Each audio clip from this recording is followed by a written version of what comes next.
Can you believe it? One sec. Can you believe it? Can you fucking believe it?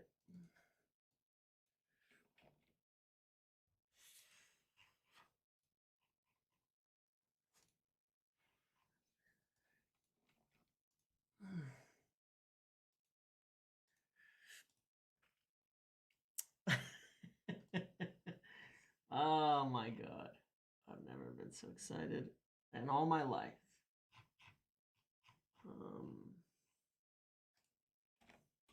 Can you believe it? I cannot.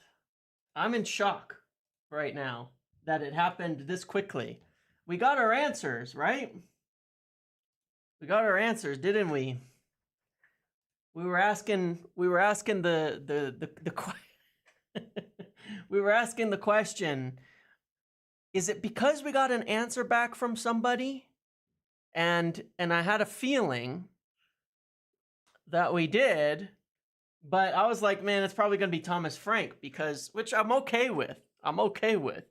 But I thought it would be Frank because I did not feel like we could get Amorim. But this is this management. You know what I mean? Like, just go get somebody. Go get somebody that they want, that they can get them within. Why were they not able to get Amorim in summer? 20 million, I think. He had a quite expensive release clause in summer. It was quite expensive. I think the money was a problem then too. Amazing. Frank Hive once again. I'm glad that Phil doesn't have to like literally explode. He rejected Liverpool, yeah, anyway. Well, they rejected him, he rejected them, it doesn't matter. We can say that he rejected him. He is not like Ten Hag at all. That's the thing. I think people have not, I'm not blaming you for not knowing about him. He could not be more different to Erik Ten Hag. Could not be more different to Erik Ten Hag as a manager. Like, could not. But I'll break it down. I want to talk about it. Let's talk about it. Let's go through it. Yeah, and we will set up our team. We will set up our 3-4-3. We will set up our we'll talk about him. We're going to run through his formations, his setups, some of the things that they've done to recently. Here, turn my mic up. Hold on. There we go. He's not the best team in a weak league. That's where you've got it backwards. That's not understanding sporting. I'll show you though. I have the data. I have the data for you. Hold on. To prove my points on this, because I've made this point before, and I'm going to prove this to you. A big difference between. I think people have a misunderstanding of sporting. People have a misunderstanding of sporting. They're the best team because he's made them the best team. Saying they're the best team in the Portuguese league is wrong. It's just totally wrong. You can't say brought them up to be the best just like Ajax. Were you not around for Ajax being literally the biggest and best team in the Eredivisie for a long time? They had a few years off, but comparing that is kind of crazy.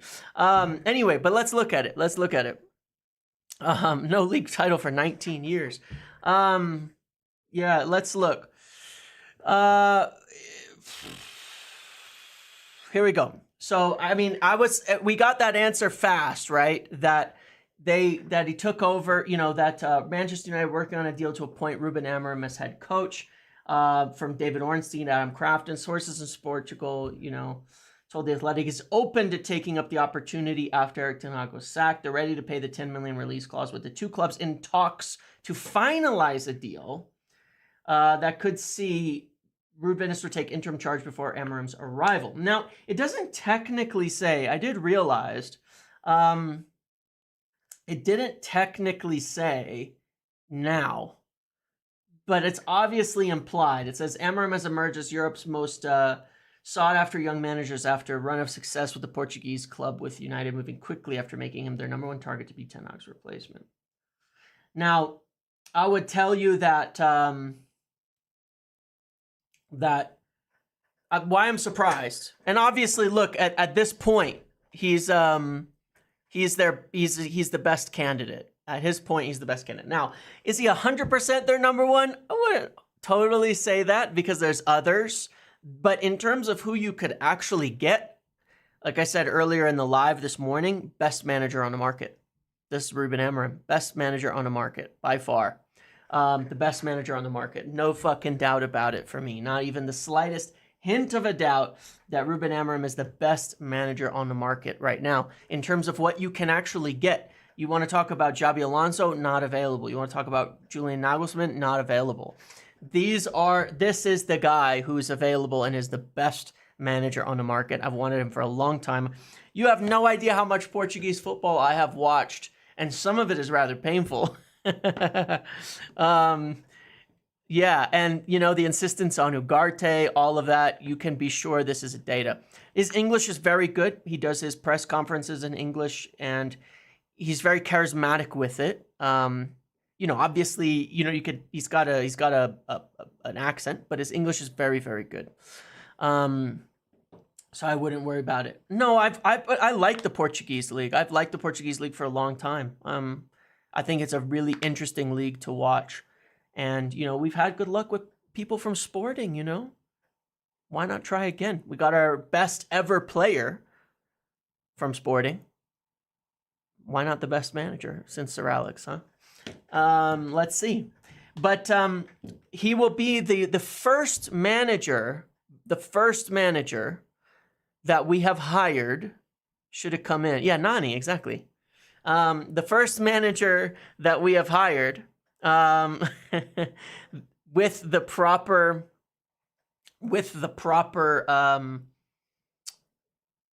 format for hiring. And with the right people appointing him, and that's the most important aspect. That he is the data signing. So, but let's make a couple of comparisons. Let's tick some boxes, because I came prepared for this argument. I've been having this argument for a long, long time about managers when you want to compare things like Ajax and Sporting and all of that, and I will give you the data to show it. This was Ajax's payroll in 2021 compared to the rest of the league. Okay? Double the next best team. Double the next best team. Okay? And look at how far away they are from the rest of the league. This is Sporting right now. Third, half the best team in the league. And much closer to the rest of the pack. Closer to the rest of the pack than they are to Benfica. Okay? These things matter. These things are important. These are the things that show you that somebody is achieving more than just what they're getting with the money. Because that, we have a pretty near the top payroll at United, but it's much closer, right? And sometimes it's been at the top, but it's much closer to the other clubs in England. The ability to do more with less. 19 years of no trophies, of not winning the title, 19 years. And then, coming up with this success. Those things matter. He's very charismatic.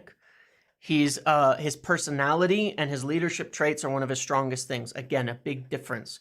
You got to look at more than just the little things. He's very different to Ten Hag. Maybe Ten Hag's better for some setup, but Ruben Amorim is much more engaging in a lot of ways. Yeah. This season, here, we can look at it. That's fine. Let's look at some of the numbers. So over the course of his career as a manager, he has a 71% win rate, 243 matches, 173 wins, only 15% losses. That's pretty good. Obviously, it is an easier league than the Premier League, but those are some damn good numbers, right? Those are some damn good numbers. When you look at like here's a Champions League match from the other day, so you can look at how he sets up the team. And I'll tell you, Victor Gyökeres is probably the closest player out there to Rasmus Højlund. His striker that he uses there that is just doing an incredible talisman striker, as close as it gets to Rasmus Højlund in terms of a style of player, physical traits, all of it, right? Very, very, very good. A nightmare of a pronunciation, yeah. Statistically, they did well. They did well in this game. You're not going to get too much out of it. You look at the positions against a very narrow team, sets up in a pretty obvious. It's not really a 3-1-6. It's he's adjusted this year. One of the weaknesses that he had was definitely one of the things people have been critiquing on him was the transitions defense, which, to be fair, for a lot of teams that attack is an issue, right? He's adjusted really well this year. He's they have in the league, they have 17 goals scored away and 1 conceded. They are excellent there. They've shorted up a bit. We'll talk about how he sets up his team and how I think he'd set us up, given that it's a lot of opinions. His fullbacks, I believe, are not as high as they have been in some years past.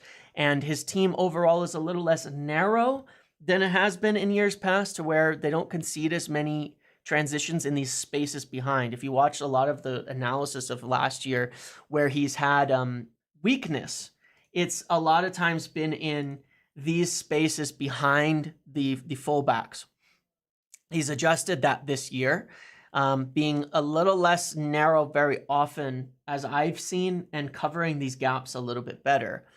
So he's adjusted to that, to where you're seeing payoff. They beat look, if you look in the Champions League right now, they're sitting in 8th. They beat Lille, who have beaten both Real Madrid and Atletico Madrid. And they've done well. 2 wins and 1 draw. A good team, a very good team. In the league, you look at a couple more. Here was the Lille game, right? In this game, his defensive midfielder dropped in. You can see how his center backs went really wider to stay behind those fullbacks and prevent those gaps that they often allowed in years past. And so there's adjustments that are being made by him to cover up a lot of his flaws. Because every team has risks, every team has flaws.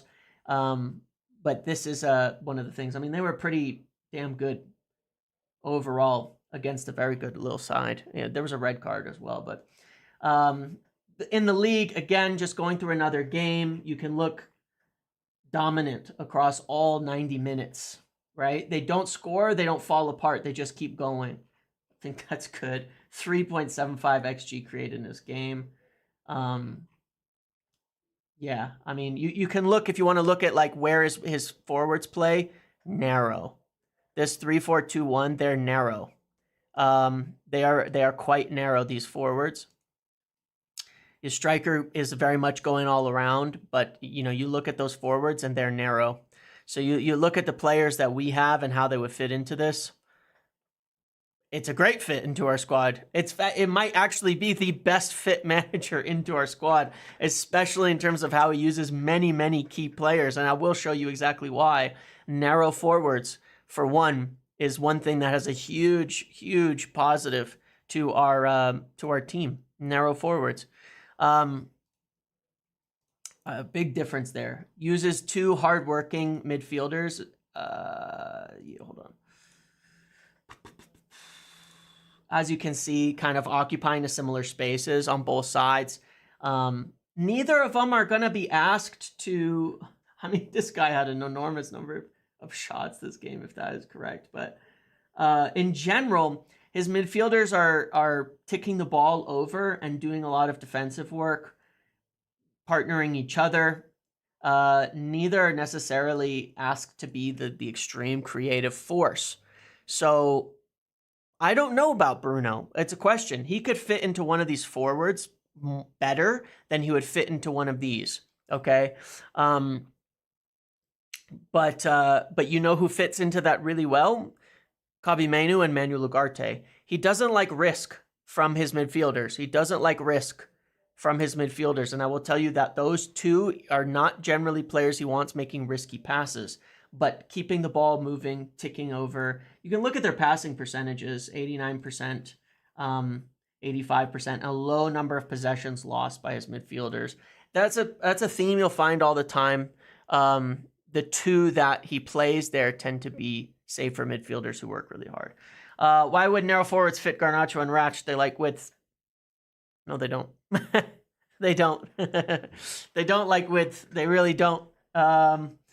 Rashford has had his best time playing as a narrow inside left forward, as had Garnacho, to be honest. And Ugarte would likely be in the Yeoman role with Manu getting a little bit more free reign to get forward. You can see, I mean, in this game, this guy got involved in the attack, but you need hard workers. You need hard workers. We have inside forwards. You need hard workers. The bigger concern that I have is at the center backs, but we'll go back to that later. One more that I want to look at is here, like against Porto. This was last year. They drew. You can see it's a similar setup. He hasn't really changed it much, but he's made these forwards a little different. And it's a small tweak where you look, they're not as wide. This is last year. They're wider and instead of narrow, and it changes how they interact with the fullbacks. And the change has actually made them more defensively compact. You look at how high these fullbacks are in this game, with these high wingers as well. There was a lot more space in behind them. So yeah, I think it's brilliant, actually. And he's made adjustments this season to resolve some of the issues that he had in previous years, where you can see they're not as high, these fullbacks. They still get up and down, but they're less high, and they like to get the wingers more narrow, so you get more balance and all of that. And so it's an adjustment that he's made that has reduced some of the problems they've had transitionally. Looking at them as a team as a whole, you can see stylistically 99th percentile for goals, 97th for attacking, 94th for possession, counters 86th, defending 99th, physicality 61st, and pressing 84th. So, I've likened him in the past to why he would fit with Liverpool, which is why they were looking at him, because stylistically, there's a lot to make that comparison to. Their pressing isn't as frenetic this season, as far as I can tell, but they're very, very energetic in defending in that back three. And they're probably the best defensive team in Europe at the moment in terms of goals conceding and all of that. Yeah, I don't necessarily know what the word physicality means here, how they rate that, but quite interesting. So I don't know, if he's going to stick with the back three, then, there's options. Now, we have players who fit a back three. First of all, as I was saying this morning, Harry Maguire. Harry Maguire is probably one of the best back three center backs out there for England. He's had that experience for a long time. We've looked at a lot of back three managers, we've looked at a lot of them. It's something we've noticed. But Maguire, De Ligt, and Euro is quite a good back three. Euro is excellent for that, in coverage. Maguire's great. Braithwaite could be very good at running the channels on the left side there, if you want a left footer. But yeah, it makes a lot of sense to me. And if you build this out with our team, and why I say it actually fits quite well, Lenny Yoro's going to play over here. Maguire can play here. He's played it many times before. Lissandro could as well. De Ligt is a better player here, where he can step up higher into, you know, the midfield, right?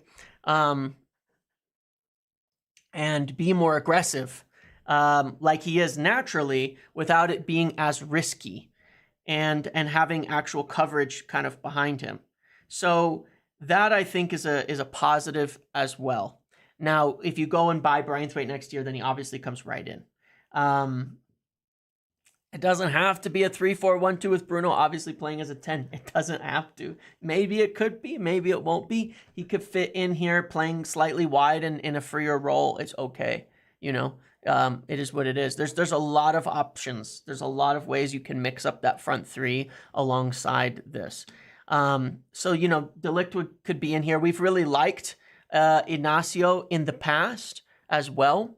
And so that would be quite interesting. It's not out on the open in the left field, because you have to look at it in the way that it's all set up. You have to look at it. Your fullback is staying out here ready to cover, and that's one of the adjustments that he made, because it used to be having someone out in open field. This is the biggest concern that I would have. We don't really have anybody for this position if Shaw's not healthy. If Shaw's healthy, he's easily one of the best fits in the world for this position, because it's a slightly less defensive duties and a lot of carrying through the middle, which is unbelievable for Luke Shaw. Now, is he going to be healthy? Probably not. So we need a signing here. This will for sure be Ugarte and Kavi Mainu. I think it's obvious, you know, in terms of Ugarte even being signed, you know, that he fits this way of playing. It's so obvious, you know. Both Dalot and Mazraoui could do this job, but I would probably give it to Mazraoui. He's a bit more technical, and I think better in these positions. Now, yes, you look at something interesting. Alvaro Fernandez has also we also have a buyback on, and plays better in a back three as the left wing back in a back three. Alvaro Fernandez plays better in that position. We have a buyback. Maybe. Ugarte did play under Amorim. It's where he had his most success. Yeah, in that position. Alvaro Fernandez, could he come back to be our left wing back, left mid in this position if we play this way? Maybe he'll change. You know, we obviously don't know, but I'm saying that makes that a bit more of a viable option and affordable. It makes it a bit more viable. Alphonso Davies makes a lot of sense there. I think you do need a fast player over here, you know. But this suits everybody really well. Onana from Inter, all of that. Yeah, this is the most obvious thing in the world in terms of if you want to match how they play. This right here. This is so perfectly suited to Marcus Rashford and Rasmus Højlund. It's so perfectly suited to them. It really is. And then in this position, you have a lot of options. You could do, I mean, I'm not saying you don't have options on the other side, right? You could run Ahmad out right here like this. You could split them and play Xerxes in here, or Bruno. You can play Garnacho. You can do a lot of different permutations with this front three, because we have so many players who thrive on narrowness in terms of the forward line, you know, if you consider all of them. We have a lot of players who thrive on more narrowness and having fullbacks overlap. Yeah, he did a 5-2-3 with 5-2-3. That's too many players, isn't it? No, sorry. 5-2-3 with two wingers. And you can do that too, but he's made an adjustment here to do it a little bit different. And in years past, he would kind of, it was a little bit more frenetic, but you know, his fullbacks would get really high up here, and his wingers would stay wide. And the problem is it would open up really big gaps here when they would have to come back. He's moved them a little bit less and a little more inside this season, so that there's a little bit smaller gaps in between and behind the fullbacks. Bruno could do this role as well. If you push these up centrally, this could very easily, be Bruno. I'm using younger players right now because I'm just looking in the long term. We don't really. Here's the thing, right? We haven't signed another Bruno. If you know what I mean. Like, we don't have another Bruno. We don't really have that type of player. So what about without Bruno? You know what I mean? It could be Xerxes. It could easily just be Xerxes, right? There's a lot of permutations that could yes, yeah. And it adjusts because you could be more defensive, and all of that as well. So look, I think there's a lot of options to this, but I think this gives us the best bet. And I think it's an amazing fit for our team. And I've pointed that out before, that I thought it would be an incredible fit. Actually, I was surprised people thinking it's not, because the players that we have, most of them fit this. I mean, most of them fit this. Truly, the biggest positions we have tons of forwards who fit this: Garnacho, Xerxes, Højlund, Ahmad, Bruno. All of them can fit into a more narrow front three. Mount as well, yes. And then Kabi, Menu, and Ugarte and Casemiro all fit the deeper role. I think we're okay on the right side between Mazraoui and Dalot. I think we're okay with central center backs. You can put De Ligt, Maguire there. You can put Euro on the right. The two positions that I would say we need the most work on, here and here, right? I think these are the two positions we need more than anything else. But we've needed them anyway. A left back and a left center back. We were targeting them this summer. It's almost like one could think about this a little bit and say, maybe there were some ideas in mind of how we want to play long term. Lissandro can play here too, but he doesn't have us. It's the same issue with Maguire in terms of lacking of pace, but Maguire has more experience in a back three. It's the same issue there, where I would prefer Maguire centrally and then getting somebody else here on the left. But for rotational purposes, if you add two center backs to this, Lissandro, and sign one more, then you can interchange a lot of these players. You can interchange a lot of these players and make it work, right? So we need another one in here, I think, and these are the three areas I would prioritize, right?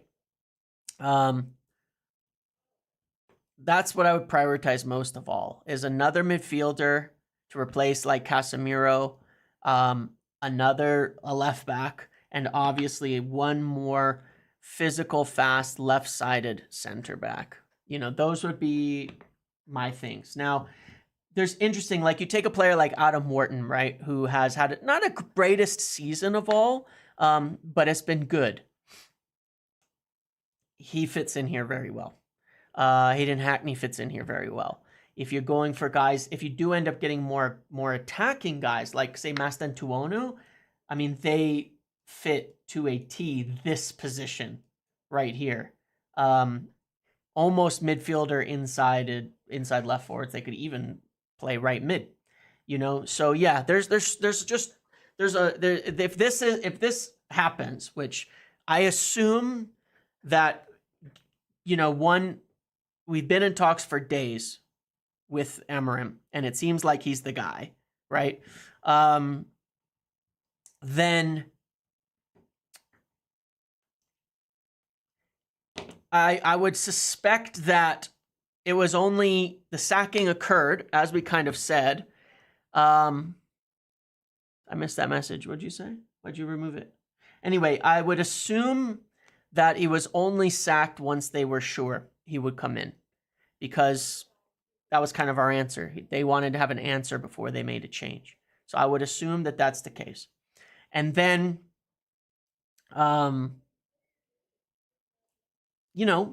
Ornstein being the guy that gets this stuff, I don't think he would be given or have this info right now or put it out. Well, I'm not trying to denigrate him. I don't think he puts it out until they were sure. He'd be in charge for Chelsea. Okay. Did he say that actually? Because it wasn't totally clear. It implies it, but it wasn't totally clear yet. I actually don't know what the situation is with his staffings. I don't. I don't know. You know, I think last week, what were we talking about? Last week we were saying that he had a renewal from Sporting, and he'd mentioned it and hadn't accepted it. You know, I agreed on that, Andrew, and I kept trying to kind of point out, like, just a little bit patient here, because I think they just want to have a plan. And if they go about and get a permanent manager this season, that is their guy, like they did that, I'm over the moon. And yeah, I mean, Phil was saying, look, and he's right. You know, what are the odds we F this up and he won't come? Well, I trust Ornstein's info on that. I've had concerns. I even this morning I was saying I didn't think we could get Amorim. I thought by season's end it would be Amorim. That was my feeling. By season's end it would be Amorim, and I thought he'd be the guy.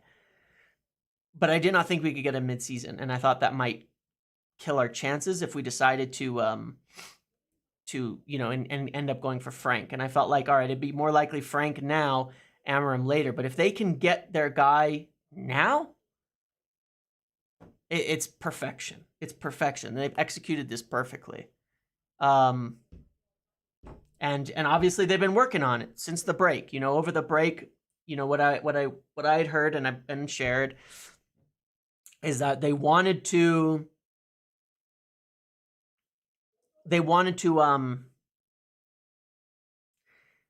align things up. They had approval. They wanted to start finalizing short and long term, and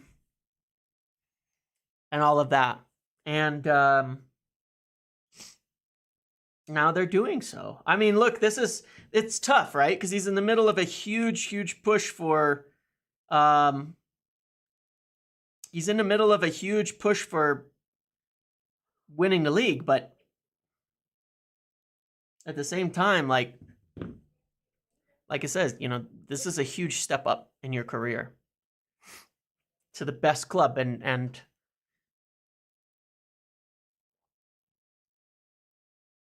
I mean, this is a big call. And you know how United are popular in Portugal, you know, and I mean everywhere, but obviously like the club that Cristiano left from Sporting to join. You know, there's history here. It might not come again. Exactly. Yeah, because that was my feeling, right? Is that if he doesn't accept it now, they go for Frank. I honestly think that would be true. If he didn't accept this now, then they would hire Thomas Frank. So that job may not be there. So it can be now or never. It can very much be now or never.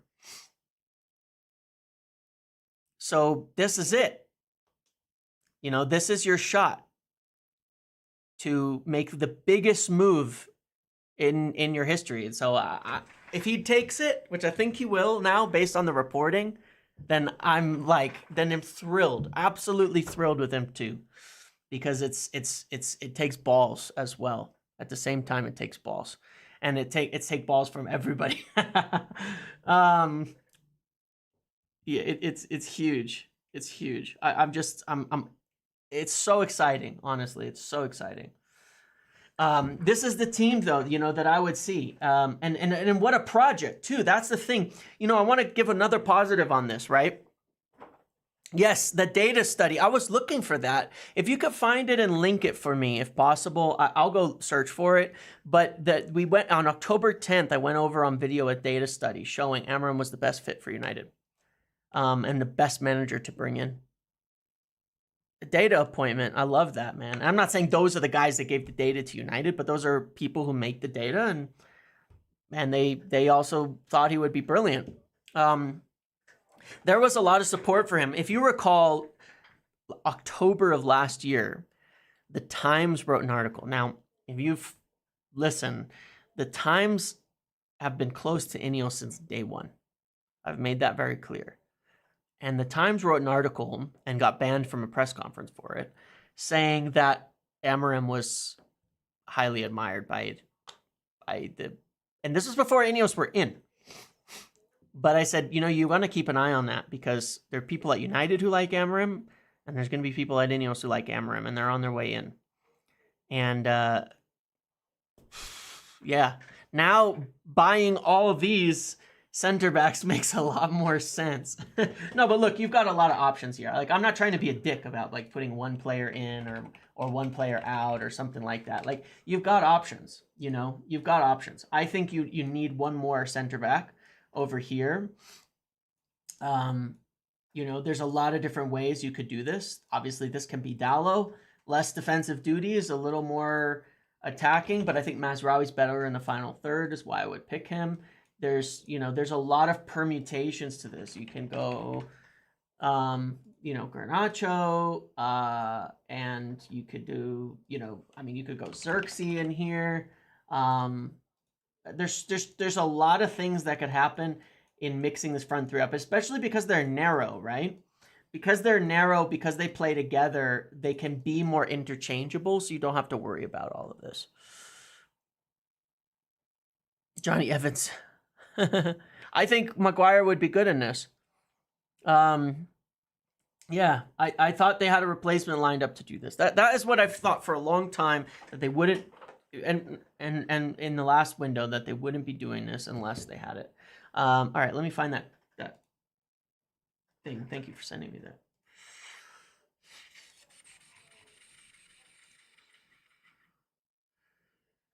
It's just coming out everywhere.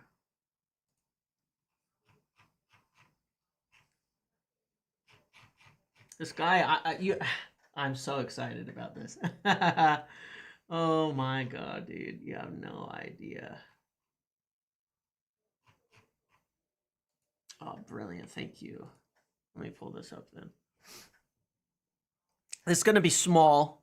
You're not going to be able to see that much, but this is this chart, and if you can see anything or zoom in, Ruben Amorim is showing up at the top, and it's got all these different measurements of like them as a manager.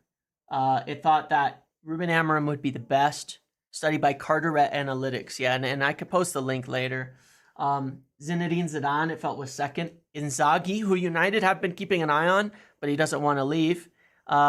Third. Thomas Tuchel, fourth, who they really liked. McKenna, who we know they talked about, and then you get to Ben Nistelrooy, Ten Hag, Southgate, etc. Right? So what I found really interesting is a lot of these names in the top that match kind of the data have been the guys who, it's just interesting. So they've kind of, it seems like the data matches who they wanted, and it makes me feel like they've been making that. And aside from Frank, and that's totally correct, it's very, very funny. Now, of course, Thomas Frank, if you compare him to most of these, same with De Zerbi, right? And Michael Carrick, these guys play for bad teams or manage smaller teams. So the data isn't going to like them because they manage crappy teams. You know what I mean? Like, they've managed bad teams. McKenna has 2 years of bringing a team up. So this doesn't include his Premier League seasons, right? So his will look good because he's coached a team that's won 2 or been promoted twice in a row. These guys have been coaching bad teams down here at the bottom. Carrick, De Zerbi, Frank, where they've been stuck in there.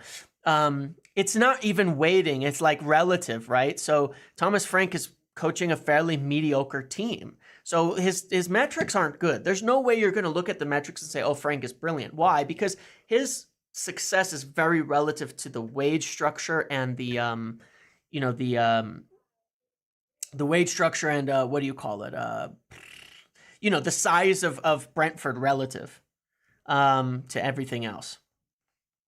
So it makes a lot of, that's the reason why it's always going to be like that.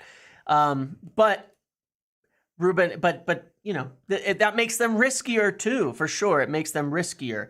No, you have to realize something. Erik ten Hag is managing the biggest team on this whole list and is right in the middle, which says he's shit. Basically, it's been shit. That's the answer. Like, he's doing this with Manchester with Manchester United. He's mid. That's the evidence. We know that. So is there something new?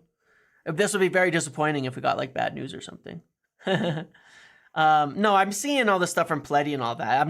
I'm not ignoring it, but there's like one person worth listening to confirm these final things, right? That's all I'm saying. And he's already spoken, and now we'll wait for him to, speak again. Honestly, I like Thomas Frank, but this morning when we were doing this live, I thought Frank or Amorim, but I thought we won't be able to get Amorim now, so I think they'll go for Thomas Frank. That was my feeling. And I'm very happy that I'd be wrong, that it looks like I'm wrong, and that they'll get Amorim, because Amorim was my perfect candidate to me, the perfect guy. It's just the perfect guy, and that's what's so exciting. I think he's it. He's the guy. So, I'm completely over the moon with all of this right now. And Manchester City have wanted to sign him too. He's been someone that they, that they wanted, but with Hugo Viana going there, that was my worry, right?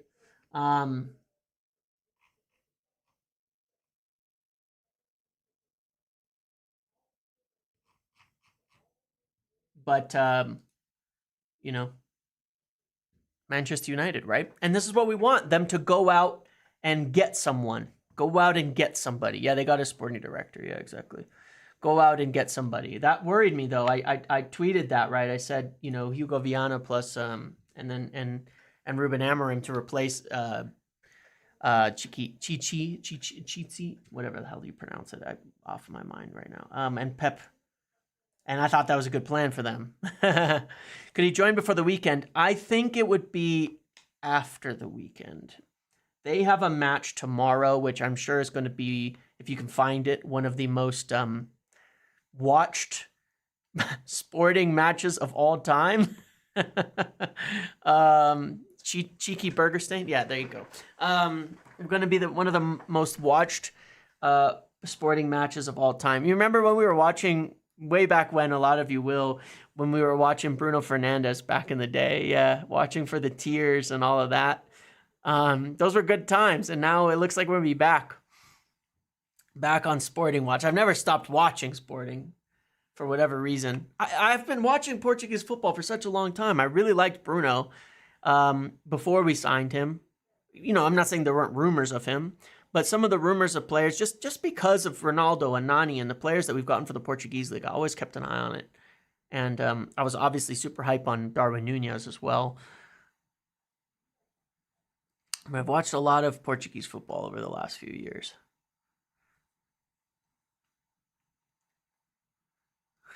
James, for someone not on Twitter, how do I know about your streams?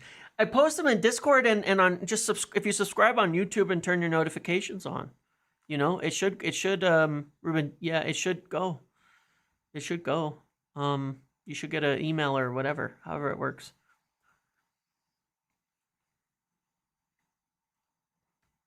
Yeah. Gosh, what else did I want to say? This is like exciting times. I mean,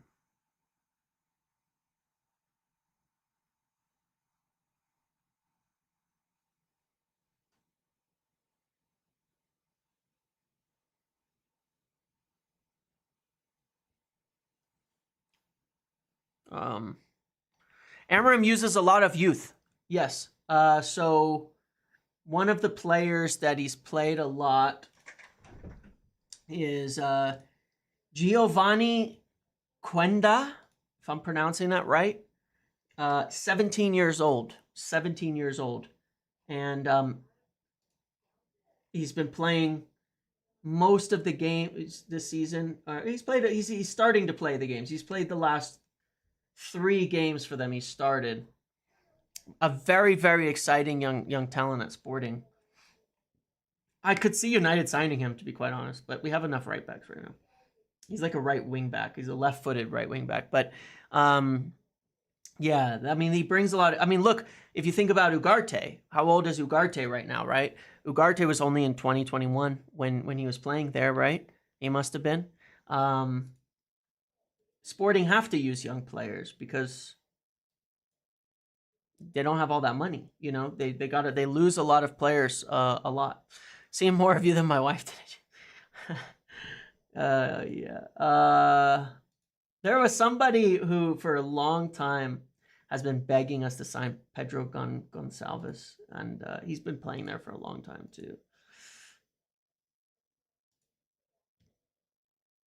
His team's quite young in general. I mean, and you kind of would expect that because you have to keep refreshing your team with a lot of young players. He's a right winger. He's a right. Okay, fair enough. Maybe in the Premier League he'd be a right winger. Yeah, could be interesting.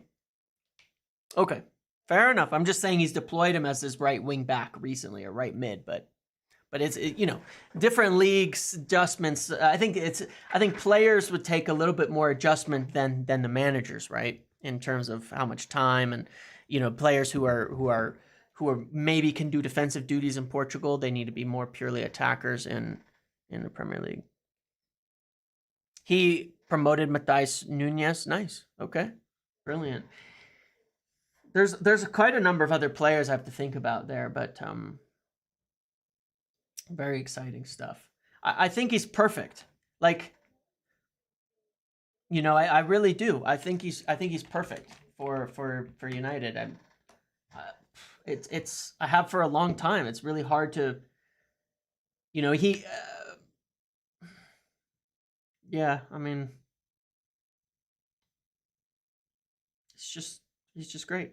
And there is something as well. This is like a funny chat I've had with a number of people, which is that these mediocre midfielders turn into great coaches. And it's like, if you're a decent midfielder, if you had a mediocre midfielder career, turn into the best coaches. That's the position that has the best coaches in the world, are the midfielders. Yeah, I mean, Xerxes will fit. Look, there's a lot of ways you can set this all up. Yeah, Tom Cleverley would be. No, Ten Hag was a center back. Regista style midfielder specifically. Ten Hag was a center back. There's a release clause exception for me. Is that serious? What does that mean?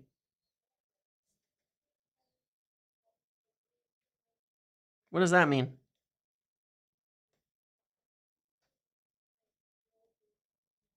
Does that mean we get less? We get to pay less? Let me go check the Sport Witness tweet.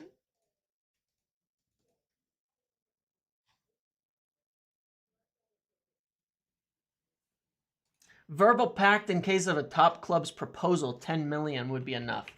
So we must be a top club. Right? Find a sport. What else? What am I doing here? Oh. For United, we pay more.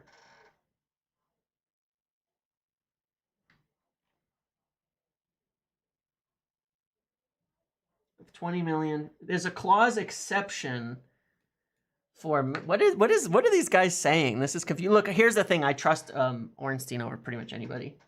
So whatever anybody's saying. Wait, Ebola have now clarified their position. Say it's 20 million for all clubs outside of Portugal, other than the select mentioned few for whom it's 10 million, and United would be one of them. So that's why I say just trust Ornstein. I'm sure he's already thought of this. I trust him with my life over these things, okay? And that's why I'm like, just wait. Obviously, he's way ahead of the game on this, and that's also why I think it's basically a done deal. Because I don't think he's going on about this if it's not already done, basically, or that close, right? Yeoman, in the summer, do we go away from ex-club dealings? Would be great. Casemiro replace him. Also, Alfonso Davies, left wing back, please. Well, we have Ugarte, so it depends who we feel we need more of. Man like Pierre, welcome to the Pro Muppet. Yeah, man like Pierre. Thank you for joining, my dude. Thank you very much. His English is great. You can go watch some videos of him. You can go, 10 million euros to get him, and realize as well, he's probably not on huge wages. Yeah, that's in a really good. He's cheaper than Thomas Frank. So, it's a. I mean, that makes it a hell of a lot more exciting, Could be honest, swing it towards City. I don't think so, not at this point. One, because Pep may stay another year. He really might stay another year. The thing with the Ten Hag sacking is it doesn't cost more now versus later because you're just paying it out.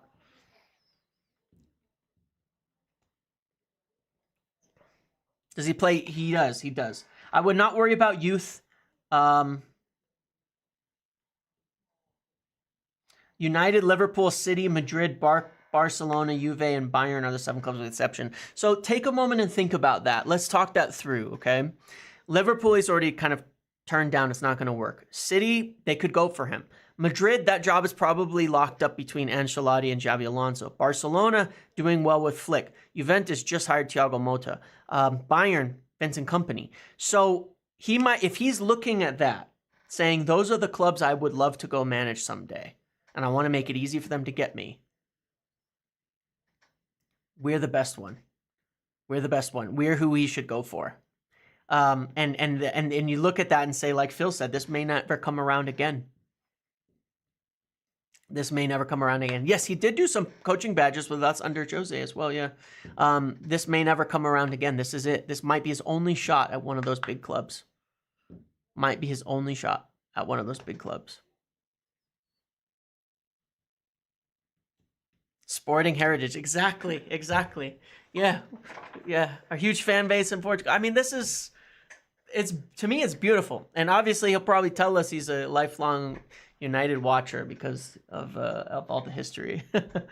I mean, when you think about it, right? He's 39 years old. Okay? Cristiano Ronaldo is also 39 years old. That means that Ruben Amorim as a player would have watched and been playing and growing up with the same age as Ronaldo, watching him go from Sporting to United to become a legend of the game, essentially. I think that has to be a factor in this, in the willingness and the push to make this happen. I mean, that is interesting. I love those little things like that, where I feel like there's like a something about it. Something about it.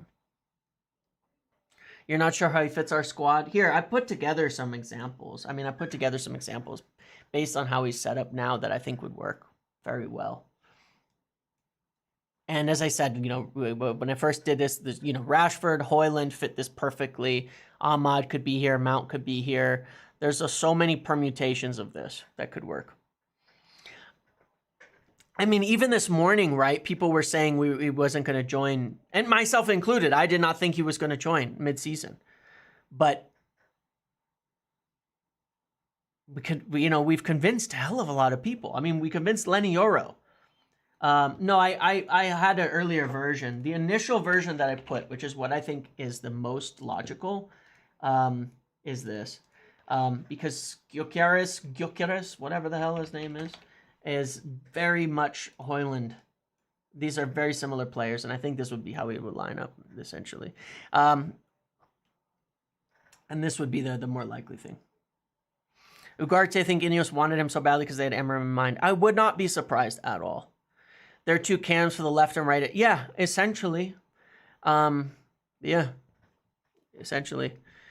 But yeah, I mean, like I said, this morning I thought, all right, if it go to the end of the season, we'll get him. But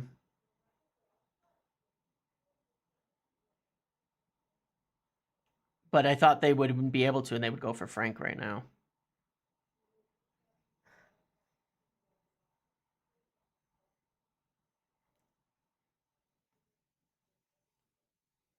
I think that's brilliant. And Amorim, I will say, one of the best things about him is he is inside forwards, creative midfielders, Mount, Bruno, etc., all of that. One of the best things about Amorim in terms of a change is he's a very, very distinctive in his principles for his play. Very distinctive.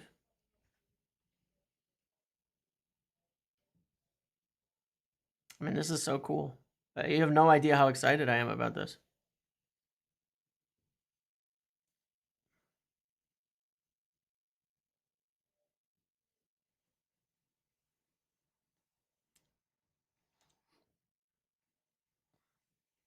Oh yeah, you can see. You probably have some idea how excited about this I am. I mean, this is like, it's funny, right? Because I really liked Pochettino, okay?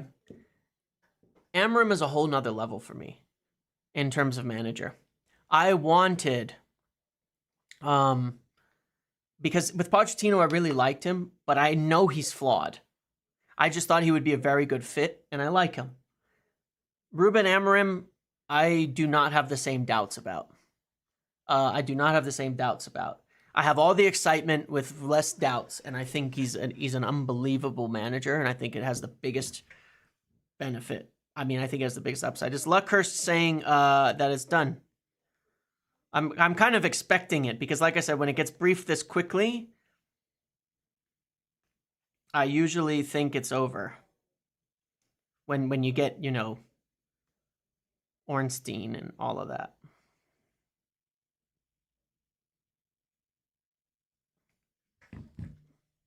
Are we thinking immediate start? Yes. That's the point, Ed. That's the point, Ed. Yes. Yeah.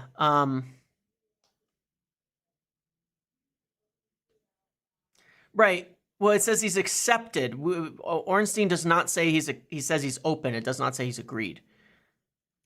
So that is technically an update. The 10 million between clubs should be fairly simple. But correct, Ornstein is we still wait on Ornstein, but it's momentum. It's all good momentum on the reports. The whole point with this would be joining immediately. Like I said, I wasn't convinced that we go for him if he wouldn't join immediately because they really like Thomas Frank. But this is way better. Will his staff? Are you asking will his staff come with? I actually have no idea, and that might be part of the negotiations about how many of them will come along and how that would work. I believe Van Nistelrooy, René Hake, and the Swedish guy that Wilcox appointed will stick around. I think we want to move to a model of having a few more club-appointed staff. I think I said that in summer, and I believe that to be the case because it can help. So it remains to be seen. I'm actually not sure of how big a staff he has. How big of a staff does he have, and do they change? So he's got, he's only appointed, he's appointed a few. He's appointed, who is he appointed? Okay, so his assistant, the main assistant there, Emmanuel Farrow, his main assistant, Emmanuel Farrow, he did not appoint. He was there before Ruben Amorim arrived and has stayed there. So that's a point. That could be Ruud van Nistelrooy. At least, unless I'm missing something here. Carlos Fernandez was appointed with him, as an assistant manager. Adelio Candido was appointed with him as 29 and 28 years old, these people. They came from, I'm looking at the people who came with him from Braga. 29 and 28 years old, these coaches. Are we still there? Yeah. 29 and 28 years old. These assistants he's brought in. And then one more goalkeeping coach who's 63. Jorge Vital. From Braga. Those are the three he brought from Braga. Yeah, 28 now. So 29 now. So they're 25, 26 years old when he appointed them. Unless I'm missing something. Carlos Fernandez. Wow. Yeah. So there might be. Yeah, he was with him at Braga. So that's just crazy. This guy loves young coaches to come along. But he's kept the assistant who was there before him, who was also only appointed in the same season he came in. So he might be open to keeping some. And I don't imagine these guys are expensive. I mean, a 28, 29-year-old who have only ever been an assistant coach to him. You know, I imagine he'd bring in a couple of people and then keep the coaches we have. Why not? No downside to that. That makes a lot of sense. That makes a lot of sense to me. He does speak a language. Did he actually play for... No way. Did Lindelof and Amorim actually play together at Benfica? Is that actually true? Did they play together at Benfica? I don't think that's true. Why do I not think that that's true? If it is, then it's absolutely hilarious. His wiki page already says he's the manager. He played with you never lose with the Lindelof stuff, man. It's that is too funny. That is absolutely too funny. That is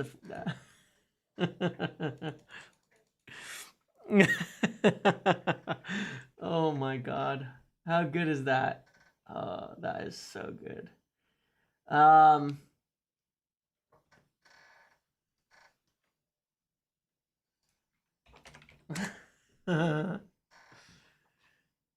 is hilarious.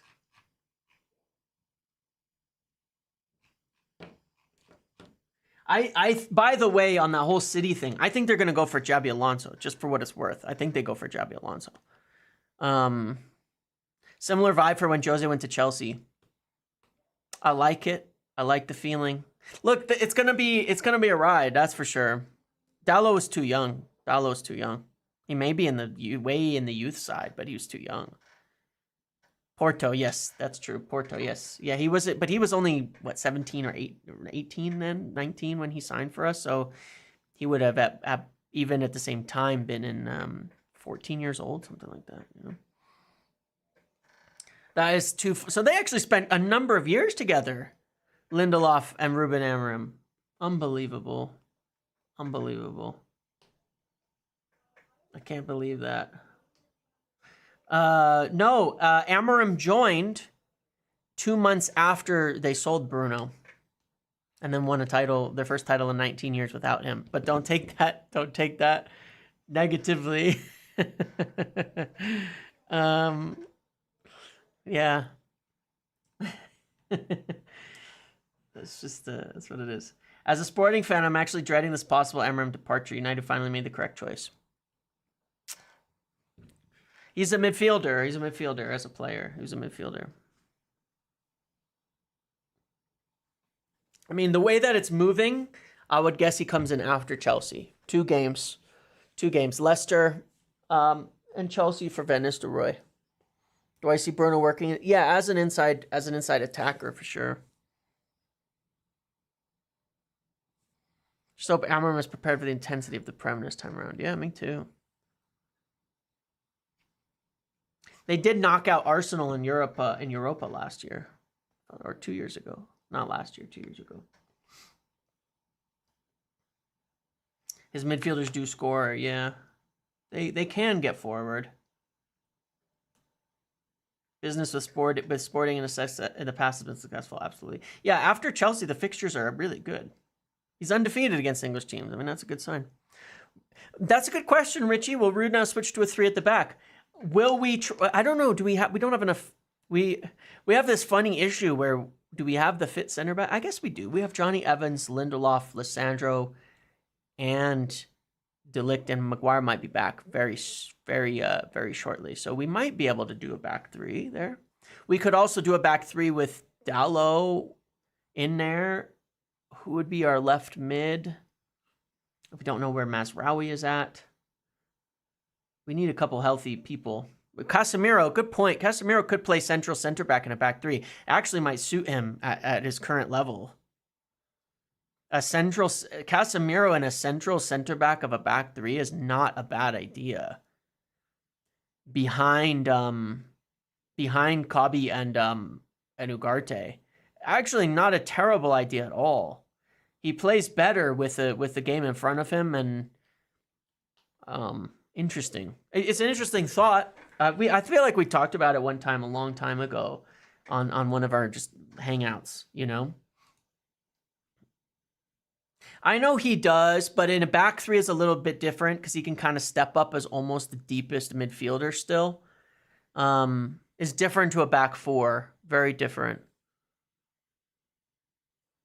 Very different. So maybe he'll be more amenable to the idea. What's your thought on Nagelsmann? Yeah, look, I thought Nagelsmann or Xabi were probably the best managers, but not available. I think both of them could do great work. Yeah, we need a left back, though. I mean, Luke Shaw would be great there, but when's he going to play?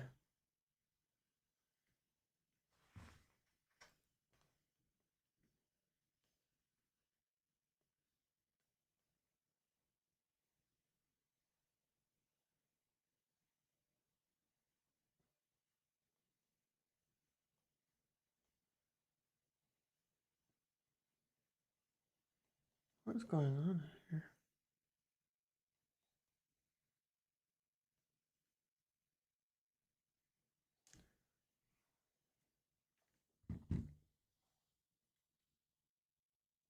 Yeah, Alvaro Fernandez would be really interesting. Jabi Alonso, yeah. I thought would be like one of the best. Harry Almas would be cool, but yeah, look, I mean, why not bring back Alvaro Fernandez? You know, why not?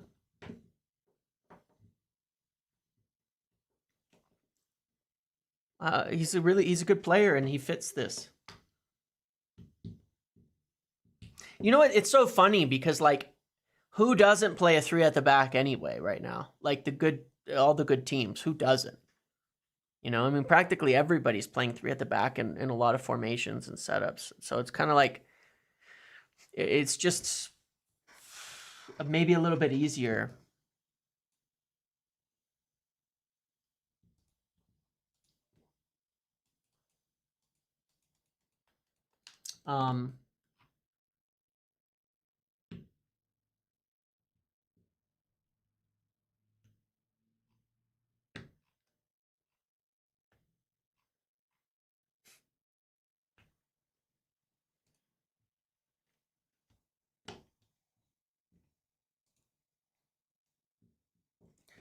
I think the signings this summer fit well with Amorim too. Yep.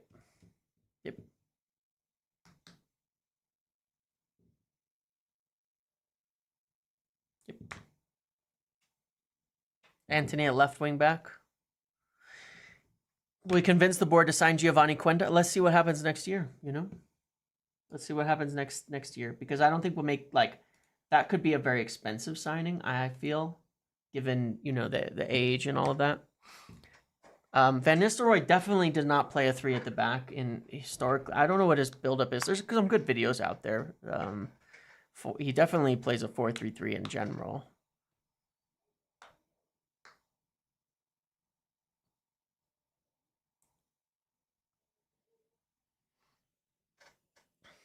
I think that for Casemiro, that's kind of the thing, though. He's too aggressive to be a center back in a two, but he's got the ball playing abilities and things like that of a three. Does he play a 4-2-3-1? I don't know. There's a whole video out there, and where I think he could be quite interesting. Anthony Amorim swap deal. He does speak English well if you watch his video. Kobe Mainu came third in Golden Boy. I wonder if there's any truth to Rude being told to be ruthless in his midweek selections. I mean, that's what I heard, so I think so. I think it's true. I'm happy with it. There's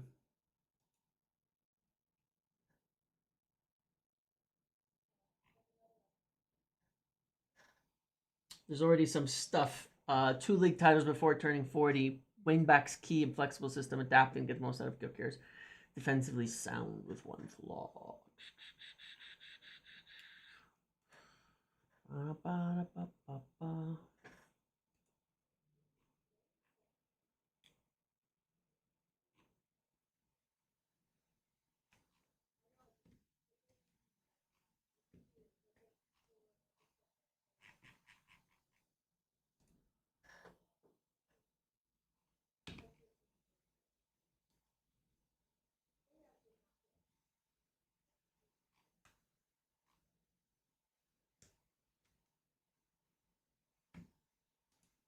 Cool.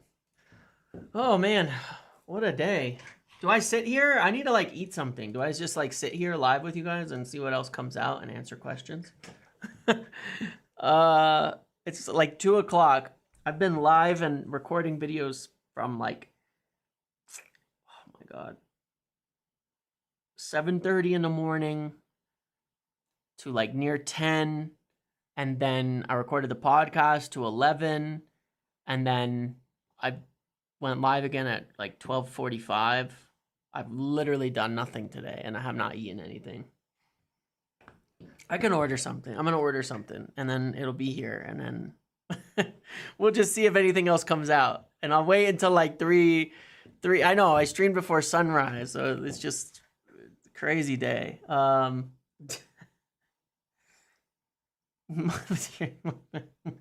should I eat? Whole day, no food on your table. You didn't earn it. What should I eat? I'm thinking, you know what? I'm supposed to actually, tonight, I'm supposed to have Indian food. And we're supposed to watch a movie with the family. I get Indian takeout and watch a movie. So I'm just going to do like a smoothie because it's already 2 o'clock. And if I eat now, then I'm going to be full for later. I'm going to order a smoothie. I'm going to order a protein smoothie. That's what we're going to do. And then you don't have to listen to me chew if I'm still live, which I think is disgusting, by the way, when people do that. So I don't want to do it to you.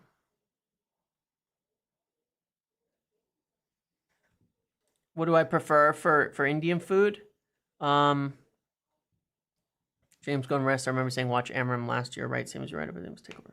It's all good. I'm enjoying this with you guys here. Slurping can be just, yeah, it's okay. I won't make them. It won't be gross. When I get Indian food, I like I mean I mostly just get chicken tikka masala. Tikka masala, some garlic naan, and then about as spicy as they can make it, which is pretty spicy, but about as spicy as they can make it. That's what I usually have. My wife gets butter chicken. Yeah. It's kind of basic, but it's good. It's usually what it's usually at like Indian restaurants here. It's usually at Indian restaurants here the best thing. Like you want to get all the other stuff, then so be it. Chicken tikka. I'm sure I've had others that it's just that they don't always make the other stuff as well here, I feel like I've had some very good Indian food in a lot of places, but like from your average Indian restaurant here, I don't think they make the other stuff as well as some of the basics like chicken tikka masala, which is a little bit easier, I think, to make good. You know, so that's why I've eaten a lot of other stuff, but some of it's just not great. Unless you get it at the right place. But yeah, tikka masala was invented in Glasgow, Fergie's homeland in Scotland. Yeah, it makes sense to me. But yeah, I mean, like I used to go to a place in Chicago way back in the day. Denver. I used to go to a place back in Chicago way back in the day, and we used to get like some really good stuff there, and just a whole like I'd order like some of everything off of the menu, like little things all over the place, which I think is a nice part about getting like Indian and such. But I haven't found stuff of that quality near my house here, you know. So I just tend to stick with the basics. I'm sure, and I've lived in Florida as well, and it's not good there. There's one place around Orlando you can get a good. There's a really large Indian population that live around Orlando, and so if you know where to go around Orlando, you can get some really good authentic Indian food. But for the most of the state, it's going to be garbage. Yeah, there's you got to find places that have some good like real like Indian population. We don't have that in Denver. I don't think there's like a much of an Indian contingent up here. But in Orlando there is, in Chicago there is. There's some spots that have some really you know, just so it's more authentic. I mean, I think that's normal, right? Yeah. Yeah, you just got to find places that have a high population. Devon Street, yes, exactly. I used to get tea there, like all the time. Tea and some little bites there all the time. Actually, back in the day, some chai. Um, yeah, at Devon Street.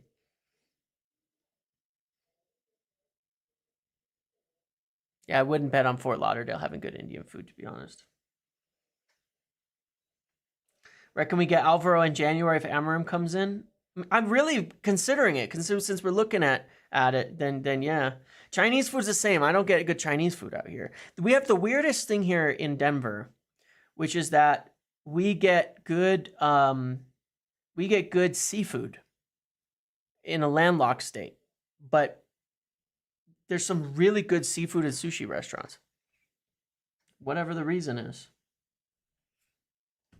It blows my mind. We have one of the best, like Sushi Den is a place here, and it's known as one of the best sushi places in the whole country. I can't explain why. The Mexican food here isn't as good as you'd expect it to be too. We have a lot of Hispanics, a lot of Mexicans here, and the Mexican food's not that great either. Yeah, which is kind of odd. It's just a weird state.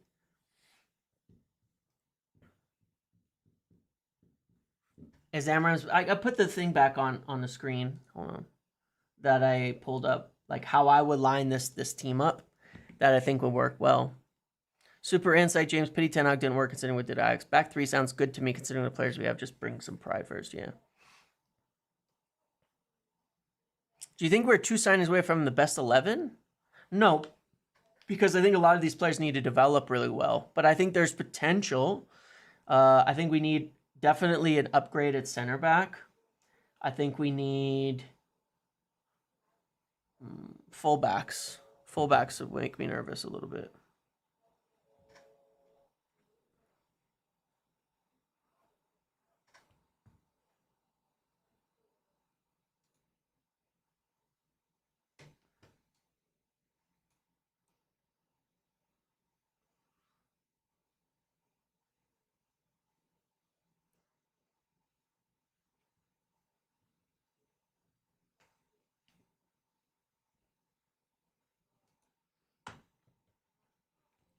Can see why they want Davies now. Yeah, Davies would make a lot of sense. You have to visit Scotland or fish and meats around the best in the world, if not the best. I believe it. I believe it. I think Alphonso Davies could be very interesting. Are we expecting Ruben to sign tonight then? I don't think James is sticking around to discuss Garlignon. I don't know, honestly. I'm kind of like waiting for the update because it's obviously like they're talking with the club. They put it out. I feel like we're going to want an answer. Like, I get the impression with these guys that they're not people that wanted to, after what happened in summer, they are not people that wanted to, like, let this go and not know the answer.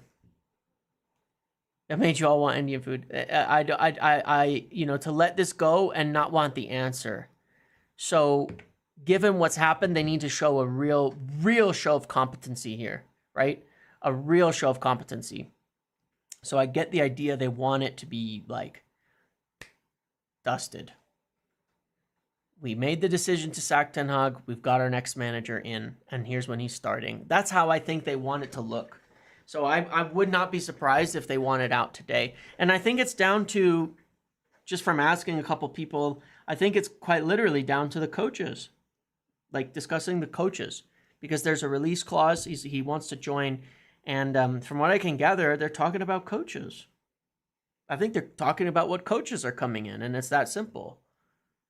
How the coaching setup will be. And I don't think they'll be that expensive, which means they can do it. That's the other benefit of, like, what some of the guys out there, some of the other options where you have, like, Tuchel or Poch, or some of them are really, we paid $2.5 million or something, $3 million for, like, Vandergaag. What a waste of money for an assistant who apparently brought very little to the table from, and was in potentially a net negative. You know, that's a hell of a waste of money, paying that much for these coaches on big wages. I think the assistants, the coaches that they have there at Sporting that could come with him are probably very affordable, young, very cheap.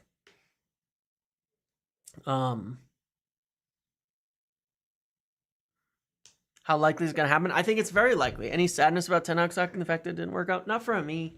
I don't feel that way in general about managers, though. You know, like I don't feel that way in general about managers. I don't have that. I don't have that tendency. I don't think about managers the way that a lot of people think about them. You know, like I don't look at them and say, "Oh my God," you know, they need. I think a lot of that is a holdback from having Sir Alex and feeling like you need to take years to see if anybody gets a result, and like the manager is the biggest person at the club. I don't think they are. I think you need a good, strong manager, but I think that they always in the modern game should be showing upward trends. And I think it's just a different time. It's a different time than it was, you know, back in the day under Sir Alex. I just think it's a different time. Let me just a second. Let me just answer a message here. Yeah, I don't think it has to be that way.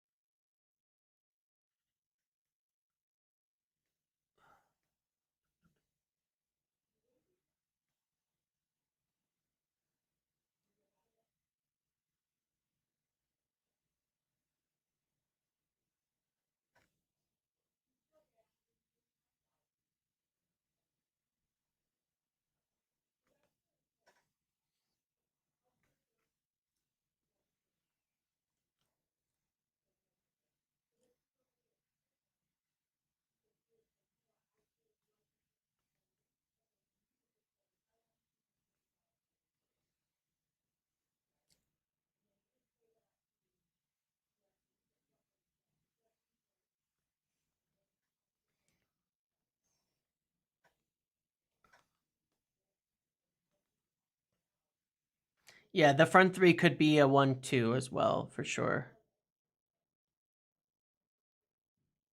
Um,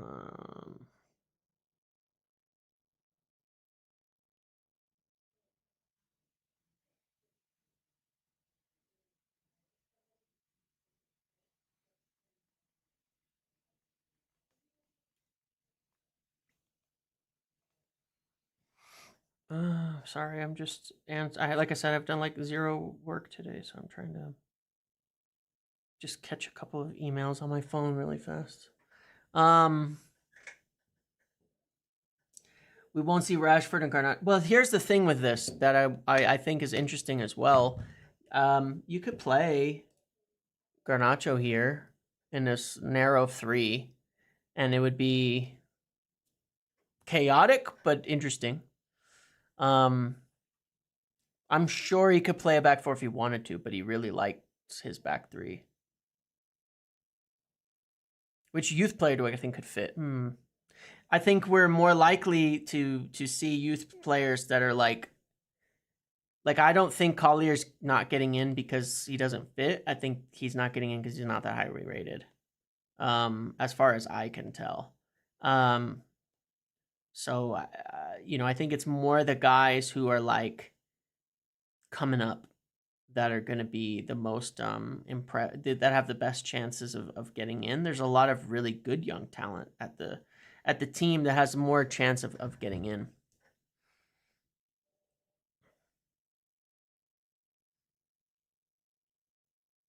I don't think they'll tell him what formation to play though, but I am curious. I'm definitely curious to see that. That is one of the things I honestly don't know. Will they tell him to set up, like, will they accept a back three? We don't know, you know, and part of the difference between us and let's say like a Liverpool right now is that they had a really already established team built for a manager in Jurgen Klopp, right? Ducker deep dive. Ooh, yeah, we'll have to go through that. Give me a minute and we'll talk through that. More content to keep us entertained on this live. But they had a really they have four right. They have Van Dijk, they've got Salah, they've got Trent, they've got all these players to fit a very specific thing. Players they think are like the best. They just rebuilt their midfield, all of that. So they're not going to get a manager and say, "Oh yeah, come in and change formation." They wanted somebody, and that was one of the reasons they turned down Amorim, which is why I suspect he will play a back three for us. Is that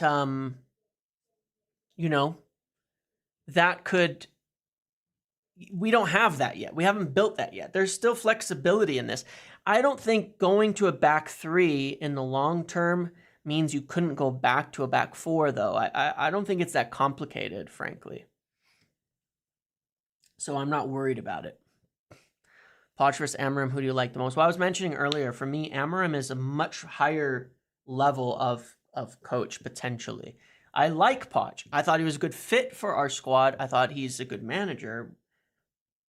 But I've always had as well doubts of whether he'd go all the way. With Amorim, I think he has potential to be one of the best managers in the world. So,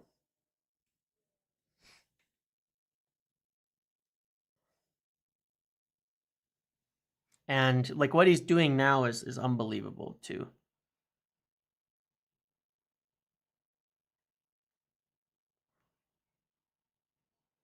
Inside Eric's downfall. All right, let's see. Poor man management.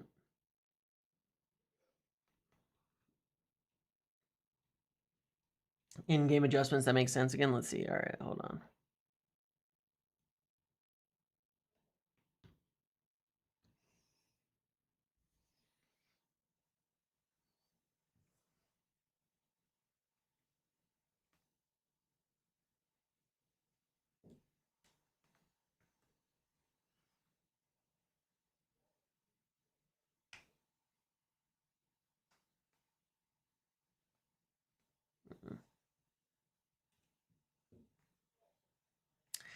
This is interesting. It confirms one of the things that I've said here. It says Ratcliffe was alarmed by the start of the season.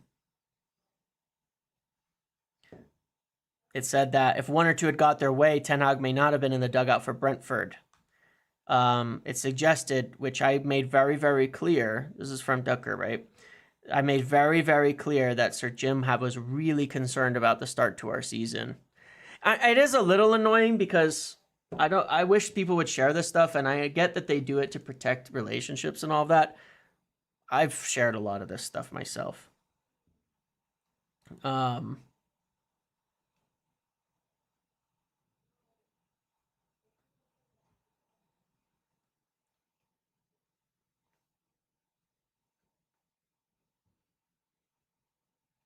But yeah, Sir Jim was extremely concerned about this to start, and I think he was the one who, he told them at that meeting in the last one, hey, if you want to make a change, make a change. He essentially, like I said, he told them something's got to improve. So let's start talking about what to do next, and then you don't need to call me back.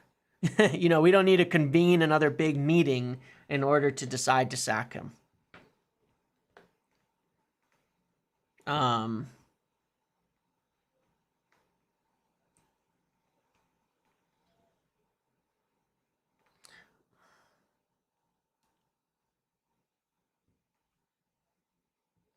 Fair enough. There's not that much in this article, if you want me to be honest. There's nothing like groundbreaking that we don't already know, in my opinion. Yeah.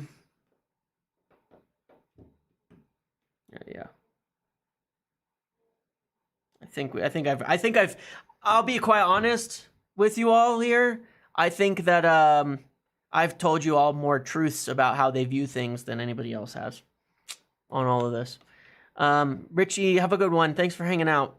And thanks for always watching and commenting on the videos and all that, my man. Thank you. Really appreciate it.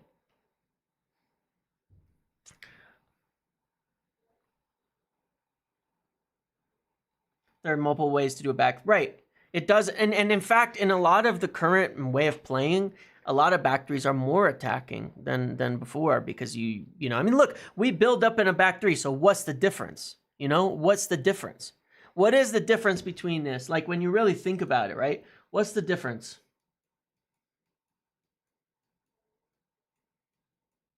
You know what I'm saying? Like I get you have Shaw on here, but otherwise, what's the difference?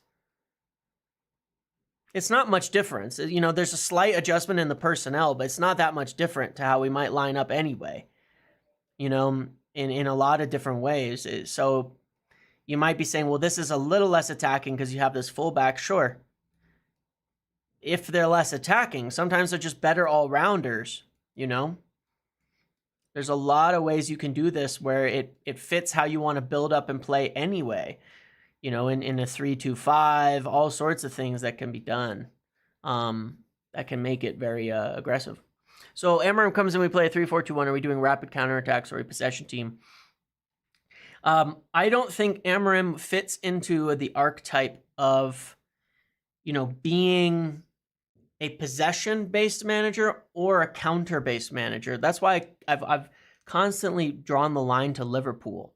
Would you call Liverpool countering or possession-based? I wouldn't call them either. A little more possession-based under Slot, but who would you call? What would you call Liverpool? I made this comparison 1,000 times this in the last year because I've gotten the strong impression that they're a bit of a marker for how we want to play. I wouldn't call them either. Yeah, hyper press, whatever it is, right? But I wouldn't call them, and they've even calmed their press down a little bit, frankly. They've even calmed their press down a little. But I wouldn't call them either, you know, like they have possession because they press well and because they're technical. They have, you know, transitional possession. Sure. They quick transitions. Sure. Quick transitions, pressing. They can play pretty direct, which still suits us. But Liverpool adjusts their intensity according to the game state. I agree with that too. And I've seen a lot of that with Sporting. They can play very direct. They absolutely can. And sometimes that's been a critique. They can also slow it down. They can also, you know, do different things with it. And so there's versatility within that, but utilizing the strengths of your team. And so are we going to be like City? No. We're not going to be all the way in that direction. Are we going to be like Solskjaer? No. We will, in essence, it's not like Ten Hag's idea of us winning games and doing a lot of transitions was even wrong. He's just bad at it. And that's all. He's just, you know, he's just bad at it. One second.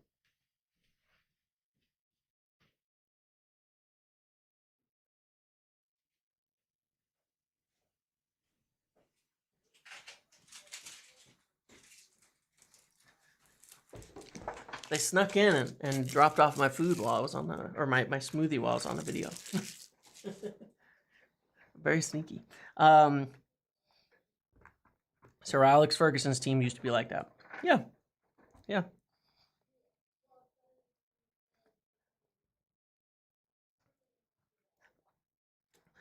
Yeah, we're not going to be anybody. We're going to be our own thing a little bit, but a bit of a mixture, right? United.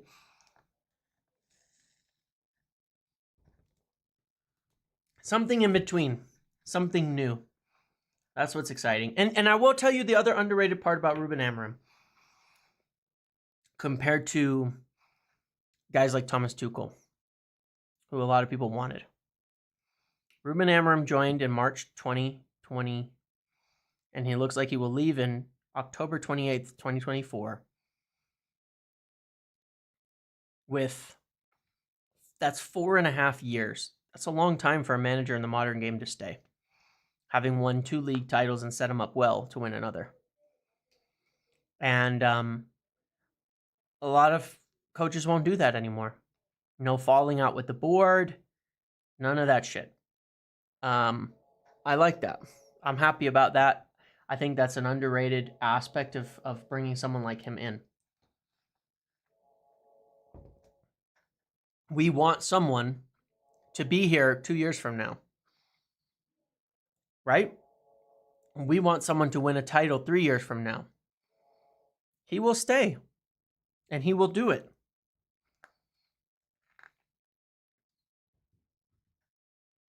I think he's the guy.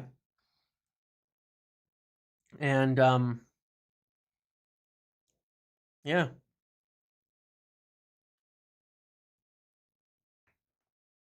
I think he's the guy for this perfectly.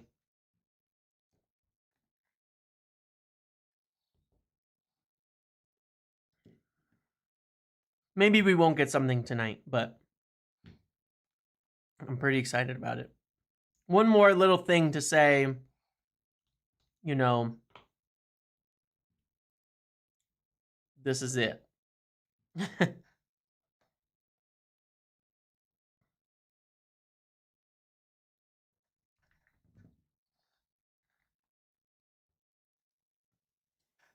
Ruben's at the wheel, up the Reds. Amorim's Red Army. You sure about Amorim? I am. Sporting played tomorrow and Friday, both at home. Amorim's last matches. Yeah, it would make sense to me. That was a worry with Alonso. That is a worry. You think he'll back out and stay until the summer?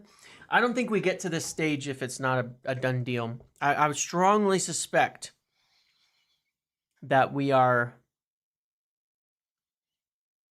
working on the coaches, the assistants, like how would come in there, because it's a release clause. So we don't need to be too weird about the clubs. If he's open to it, as Ornstein reported, then I see no issue. And like we were saying this morning, we're going to get the answer if we let him go, if we sack Ten Hag on the basis that we have an answer from our guy. The timing is far too coincidental to be coincidental, but to be real, which is we let Ten Hag go because we got an answer. And that answer must have been yes.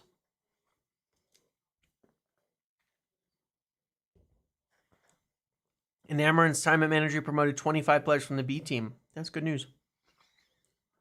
Look, that's the life of the Portuguese clubs, and that's why I say, he's dealt with a lot of turnover too.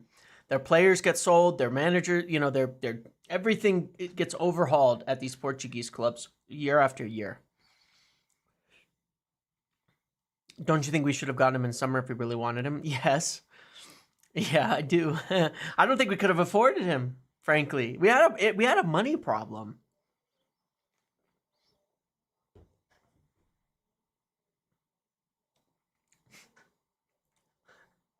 We had a money problem.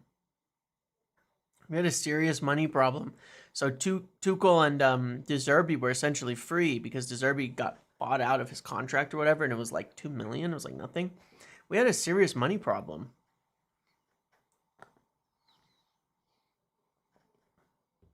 And yes, no Ashworth yet either. And we had to convince him too.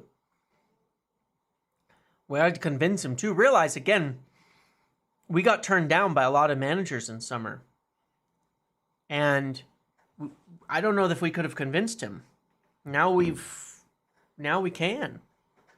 Ugarte going to rejoice if we get Ruben. I know. All of my, there's so many wins here for us and for what we've done this year.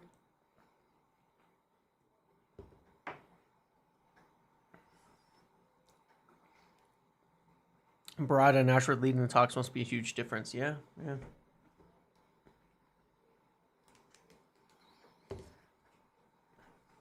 Ugarte must be like, holy shit. From disaster where I showed up and this manager didn't even want me, to the guy who helped me springboard my entire career.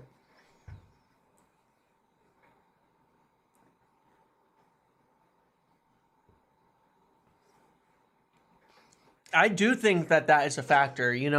They've been thinking about long-term targets for a long time. Did I know it was Amorim? No, like I was saying earlier, My feeling was that by end of the year it would be Amorim because of how well he was doing, and that their top targets would not be available. Xabi Alonso, who they were interested in, and I even believe that they contacted people around Xabi Alonso in the last couple of weeks. I shared that on Patreon. That, as I understood it, they'd actually contacted his representatives in the last few weeks, probably as a part of exploring these options. But my feeling is that those guys would be unobtainable.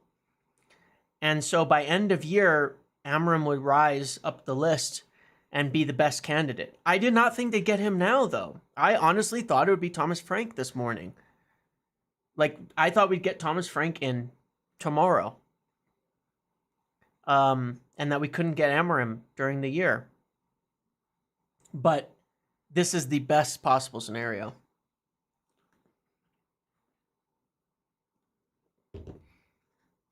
Van de Beek had been here for what, 3 years though? 2 years and a half? When like he'd been here a long time. When Ten Hag arrived. Quite different. Ugarte just hasn't really played.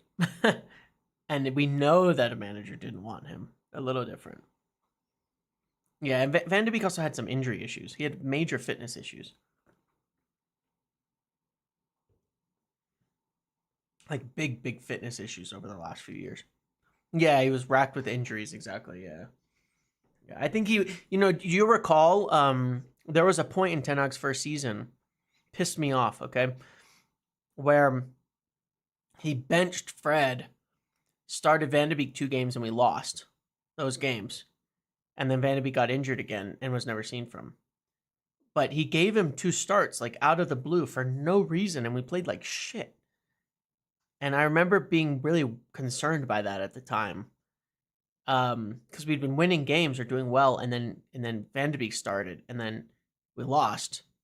And then and we were playing terrible. And then he got injured, and then he was never seen from again, and we switched it up. I remember that. Yeah, Aston Villa away, yeah. Yep. Yep.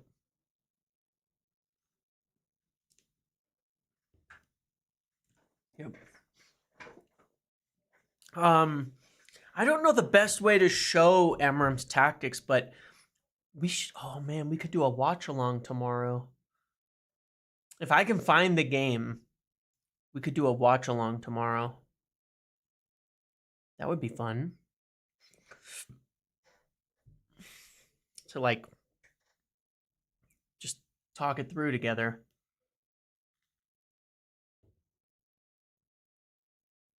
That might be fun. I'll consider that if I have the time. I got to get some work done tomorrow, probably after abandoning my post today.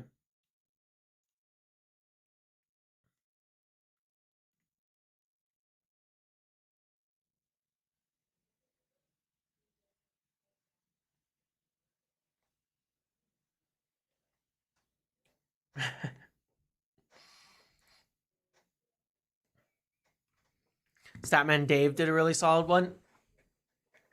I'll check it out. I have, from Statman Dave, vertical tiki-taka ingrained into my brain. It makes me unreasonably angry about his when his breakdown about Ten Hag, because I had huge concerns over Ten Hag, and every time I heard the phrase vertical tiki-taka, it made me want to just it upset me to a large degree, and to this day I cannot stand that phrase vertical tiki-taka because I find it totally bullshit. And I'm not trying to be insulting to Mr. Statman Dave there. I'm just saying that phrase in particular is literally bullshit to me, because what it means is you cannot stop just fucking going forward with abandon. I can't stand it.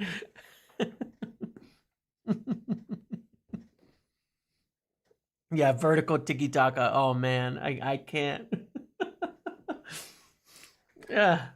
Delete that tactic. Delete. Never say it again. Vertical tiki-taka.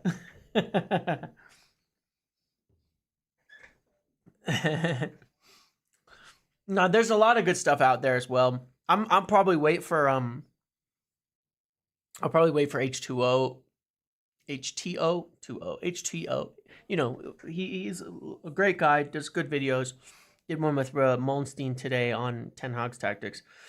One of the things that I would implore you to do, though, to be wary of, if you look at any videos on Ruben Amorim, is that he changed.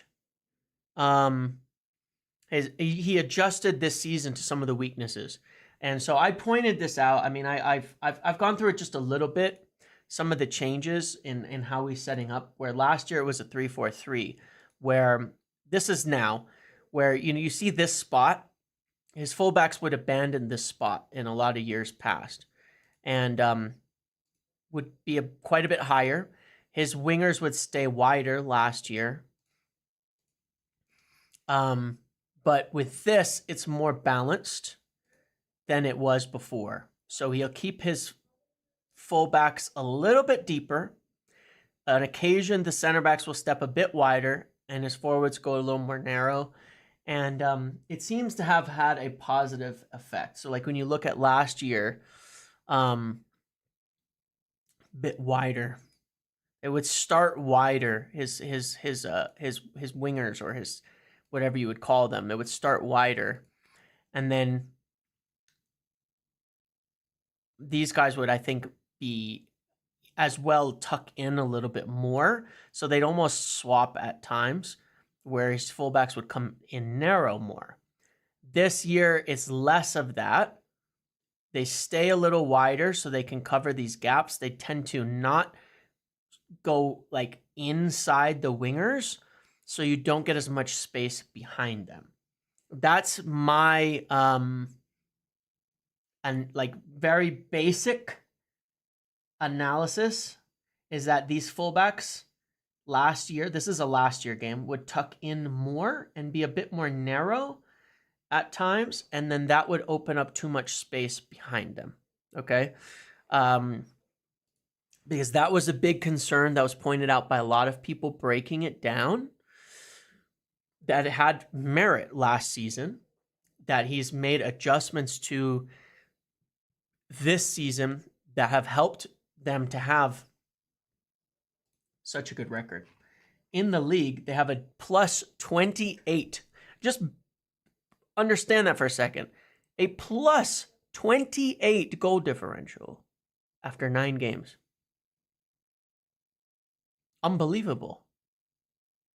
Defensively, even if you're playing easy teams, that is unbelievable when you look at the numbers on that. It's like practically unheard of.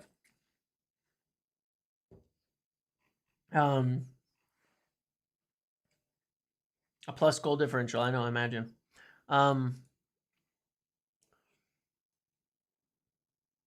30 scored, 2 conceded. But this is the more impressive part when I'm saying that there were concerns, right? 2 goals conceded. Like, that's it. 9 games, 2 goals conceded. What? Like, excuse me? 3.3 goals per game. They've got 5 penalties, which is interesting. They play around the box a lot. That's a lot of penalties for 9 games. A lot of play in the box, though. They miss a lot of chances per game, too. They've missed as many big chances as we've missed, but they just make more of them. Let's look at defending them. 7 clean sheets.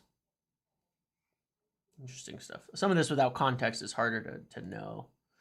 Very high pass percentages here. One thing I would point out. These are pretty high. So, one of the things he doesn't like is he doesn't want his midfielders making risks.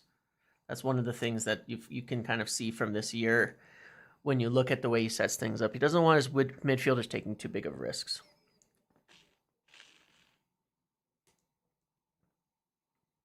Oh, I don't expect he's going to be that good in the Premier League. It's more competitive. But I'm going to go back and show you this. This was the payroll at Ajax during Ten Hag's tenure, okay? So having an impressive goal differential when you double the second place's wages, triple the third place wages, 4 times the fourth place wages, and you're literally 10 times everyone else's wages, if not higher, compared to being the third placed team with half the wages of the first place team, lower than the second, and at most, you've got to go all the way down to here till you're at the same level of gap that you get just from first to fourth in the Eredivisie. It's a big difference. It's a big difference in doing more with less, essentially. That's the point. He's doing more with less rather than doing more with more. Than doing the best with the team that should do the best. It's accomplishing something incredible with something that is maybe not as over the top. Yeah, and that analytics company, Carteret Analytics, said he would be the best manager that we could get. I love it. I mean, I love it. I cannot stop talking about this enough. It's another 2 hours, and I'm just over the moon with it.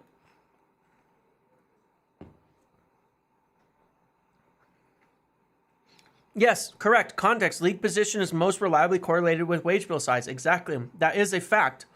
It's the same thing with like League One, the French league. If you have PSG have significantly higher wages than anybody else, so they're always in first. The reason we suck is that we've had a high wage bill and we're terrible. But overall, that is factual. There's as much context between wage bill, more than it is transfers, wage bill and wages to your position. And so to me, I always look at accomplishments within context, right? Accomplishments within context is always what means a lot to me. Hold on one sec.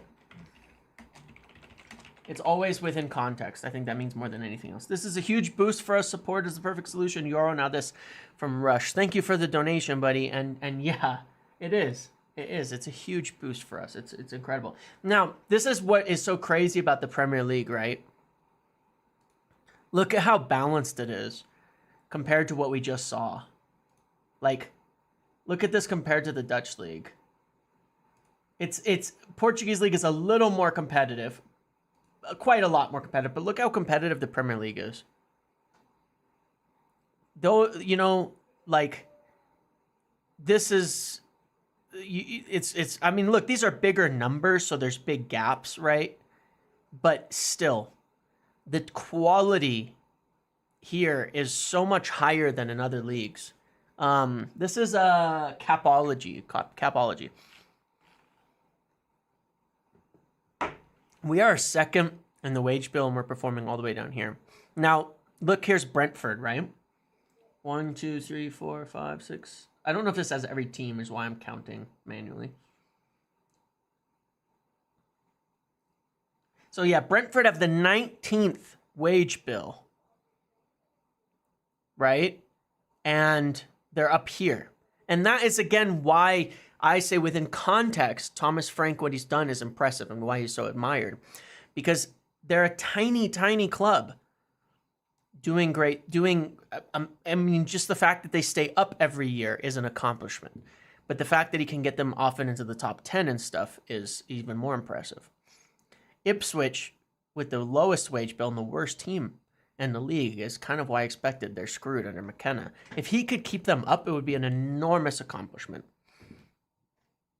I doubt it. Brentford are such a small club. I doubt there's much that will improve upon it, you know?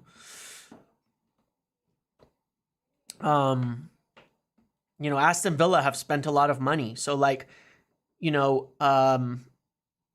Aston Villa have spent a lot of money under Emery. They're still overachieving a little by being in the top 4, but they spent a lot of money.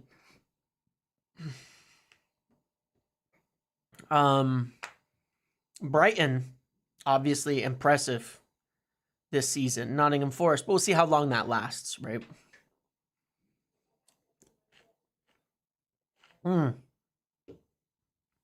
Yeah, Bournemouth. Areola is doing a great job.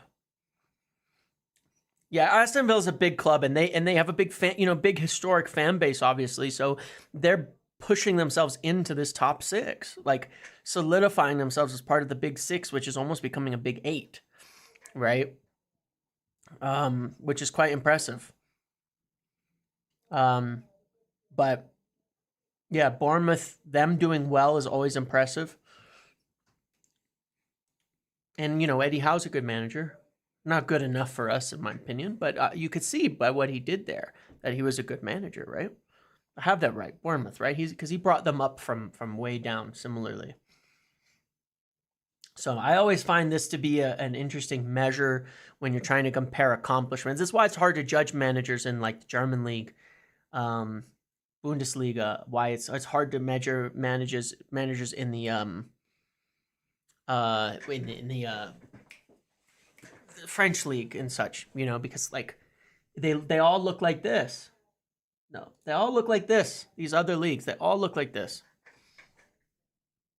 If you go to I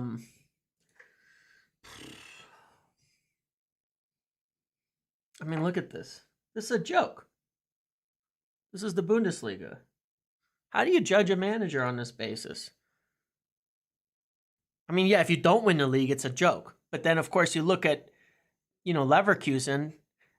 That's what tells you how impressive it is that they won the league.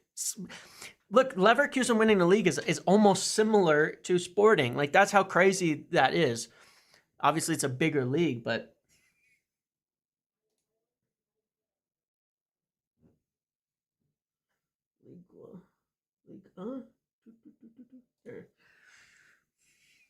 PSG, Like, how do you measure success in these leagues? This is a little better. Atletico are at least competitive, but the drop off afterwards is obviously massive, right?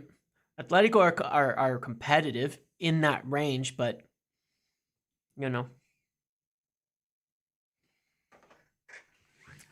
yeah. I'm just talking about relative accomplishments. What do you do with the tools that you have, and what tools do you have available? It means a lot to me. To me, it's like it's everything.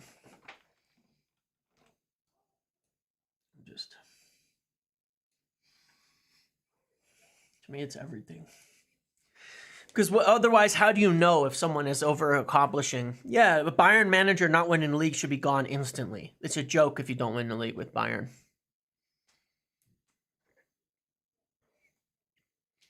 Is the smoothie outperforming its expected calories? It's giving me a chill because I haven't eaten anything all day, and then just drinking like a cold smoothie has given me quite a chill. It's giving me like I'm like a little shivery.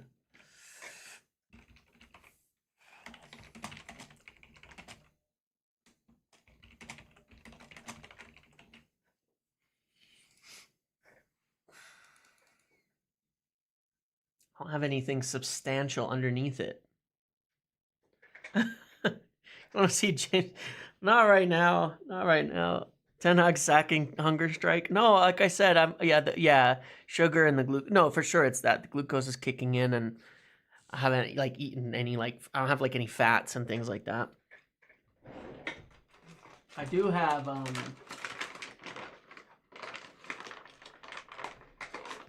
biltong stick that I'll eat.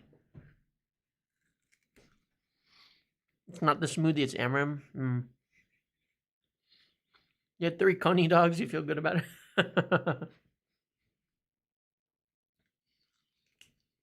Work snacks. I have like biltong, so that's okay. A little bit of protein at least. There's a protein smoothie too, but a little more solid.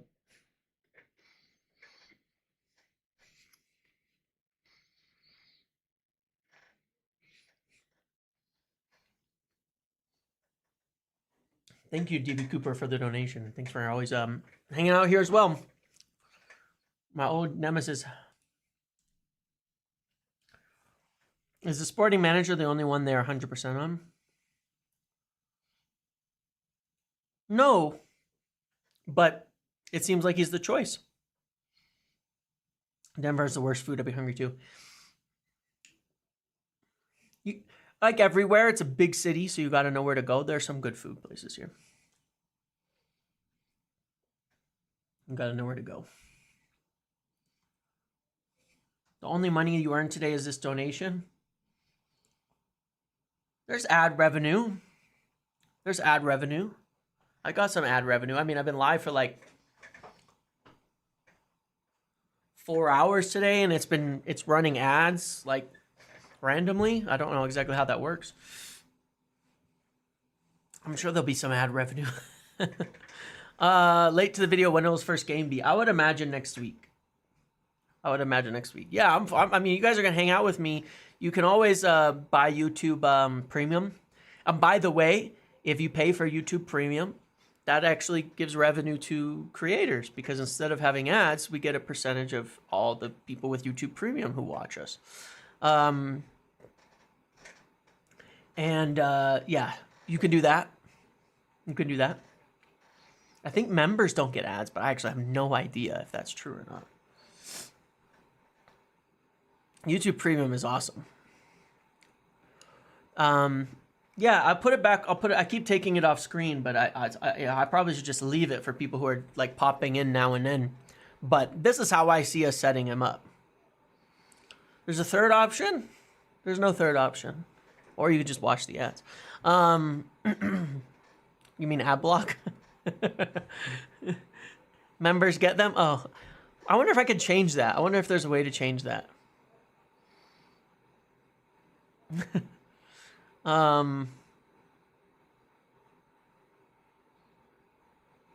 Yeah, YouTube Premium is really cool. YouTube Premium is pretty cool.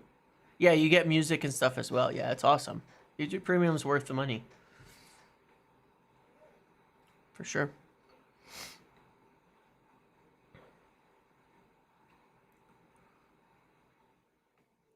So basically just getting compensation between Sporting with the deals. I think it's more like getting down to the coaches. That's what I think. Solid team, need to replace Shaw, though. Yeah. I have a Patreon as well. I have a Patreon, and then people love it. There's a lot of good stuff in there. I share what I can. I share what I must. Do I reckon Amorim will be in straight away? That's the point.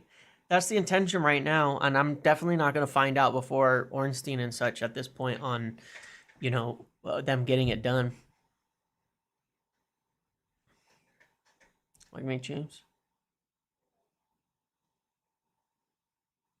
What? What did I miss?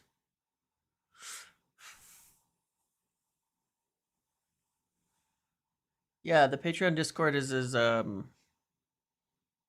something. People definitely love it. Oh yeah, you're a good Patreon. Yeah, of course.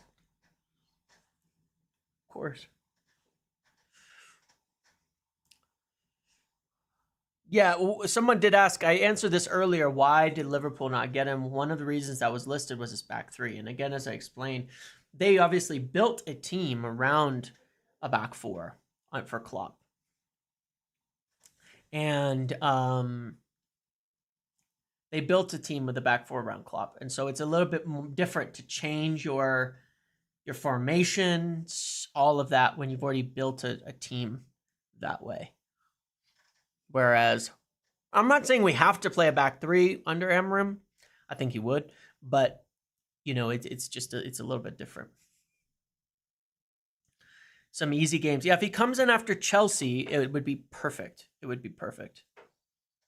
it would be perfect. Continuity reasons, yeah.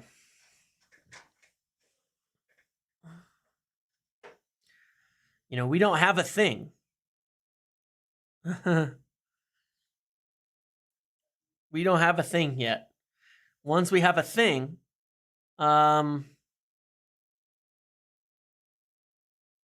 then we can continue that thing. Simon Stone. Hold on. Man United and Amorim talks as Ten Hag's successor sought. Manchester United are in talks about appointing sporting manager Ruben Amorim as Eric Ten Hag's replacement. The extents are not known. It's not clear whether other alternatives remain in the frame. However, Amorim is the leading candidate.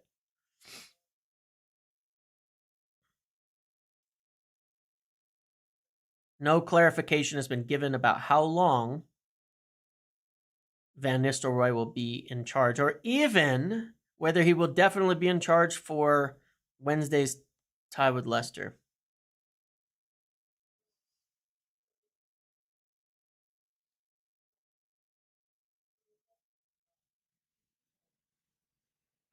Others with knowledge of United's finances suggested this will not be an insurmountable issue, the finances of it.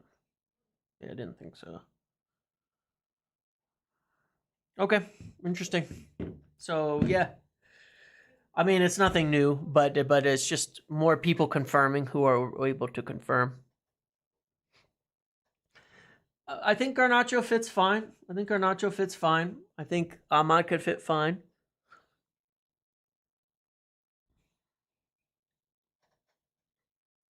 I want to ask again, what makes him like Ten Hag? Is every successful manager from a different league like Ten Hag? Because there's literally nothing similar between him and Ten Hag.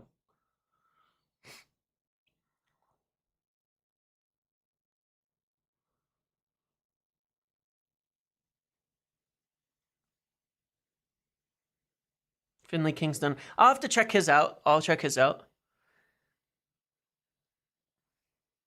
I mean, the only similarity between Ten Hag and Amorim is that they were both successful in a different league. That's it. There's nothing else that is similar to them at all. In the slightest. That's what's kind of funny. Nothing at all. I am interested in the ideas of like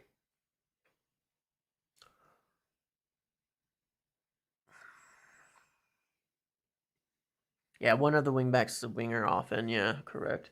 I am interested in damn, what was I gonna say? I've been live way too long today.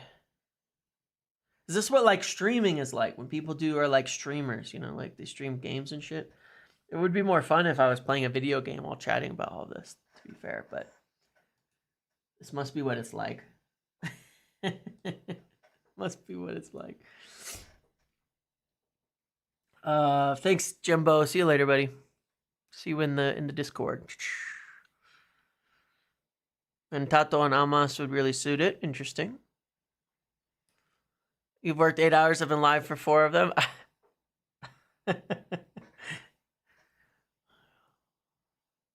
Football Manager puts me to sleep. It puts me to sleep. The stream would be better for side to side with Family Guy. Play Civ 5. Oh my god, you guys are suggesting like the most boring things on earth. I cannot play those types of games. You think the links to Alphonso Davies are related to Amorim? Could be.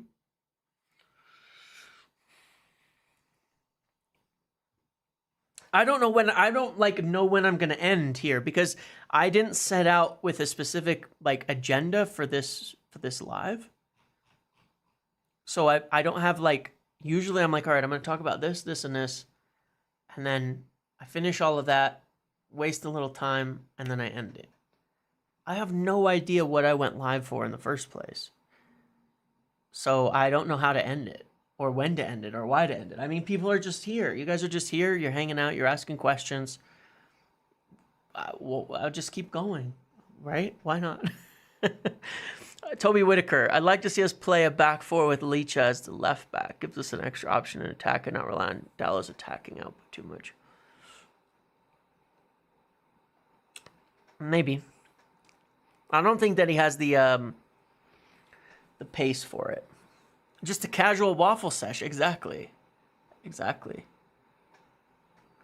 I don't think you have to watch Football Manager to know tactics. In fact, I think that it's created an atmosphere. I think that the whole football manager thing has created an atmosphere of a lot of people who believe they understand football that have no clue what they're talking about. Because I think you can still learn a lot more with your eyes than you do playing games. That's just my opinion. I'm not saying you don't learn things from it. I'm not saying it doesn't have valid stuff in it. But I think it's created an enormous number of people that get fixated on some tactic that worked in a video game and then think they understand what's really going on. And they lose a lot of the emotion and the human aspect of sports, which I think is a bigger factor 90% of the time. I'm not hating. I'm not hating. I'm not a hater.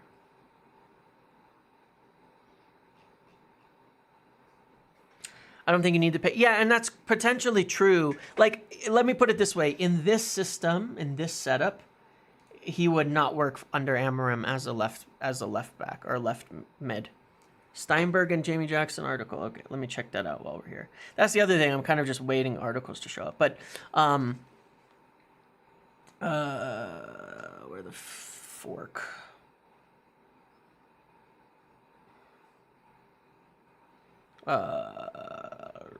Guardian Sport.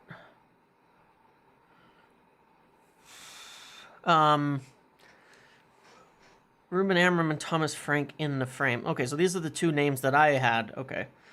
Sporting head coach in advanced talks with United. Manchester United were closing in on Ruben Amorim's appointment as the club's new manager on Monday night after Erik ten Hag was sacked earlier in the day. Amorim had been thought-minded to stay at Portuguese due to a desire to claim a second title, but after he was identified, he welcomed an approach by the executive and was in discussions on Monday evening to succeed ten Hag. Amorim, who has 10 million release clause, has been one of the favorites to replace Klopp, blah, blah, blah. Manchester City are also interested, correct. Astute tactician, man manager, yada, yada, yada, yada, yada, yada, yada. Yes, I know all of that. Okay, wait. Doesn't say anything else. Wait. Yeah.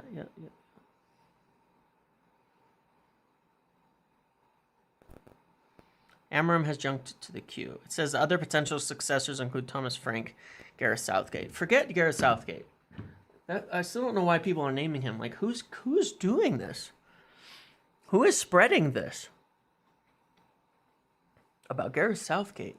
They've already noticed, identified, and decided he's just not fit for the job a long time ago, that he'd been out of it for too long, out of club management for too long. I don't know why people continue to mention Gareth Southgate. I really don't know why. Someone's article broke it down that I read. Maybe it was the Athletics one today. And they were talking about, no, Ducker. I forgot to mention that, but Ducker's piece had a good breakdown of why Gareth Southgate was linked to the job and the decision that was made to him not really be in the frame anymore. I kind of skimmed through that, but he did explain it. He did explain it, I believe.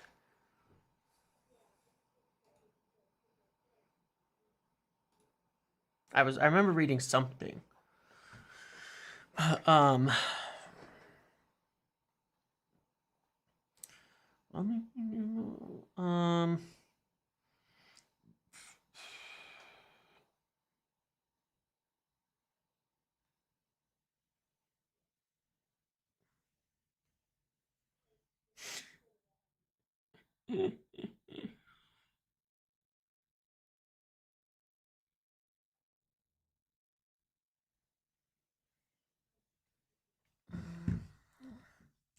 Bring in Ruben means we have to over. No, it really doesn't, though. I'm telling you, it doesn't. We've already started it. We've already started it. The overhaul. This is it. This is Amorim's starting 11. I've already picked it. Now, honestly, I don't know, but this is my suspicion of what it might look like.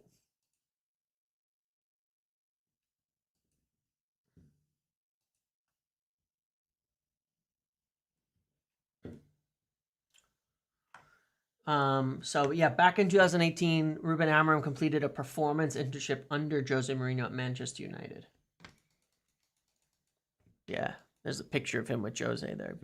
Go find that whole thing. Can just imagine a PR email. Gareth, you can't wear a waistcoat to Ipswich away. Southgate starting 11 because Amorim will go to City. I'm just putting some people in here. I'm just putting some people in here. We're talking about people who aren't fit. I'm just putting some players in here. We obviously need to sign players in the long run. We need a left back no matter what formation we play, you know, because we don't have any. And we need another center back. But otherwise, we're actually pretty well stocked. And we'll need midfielders, no doubt about that, too.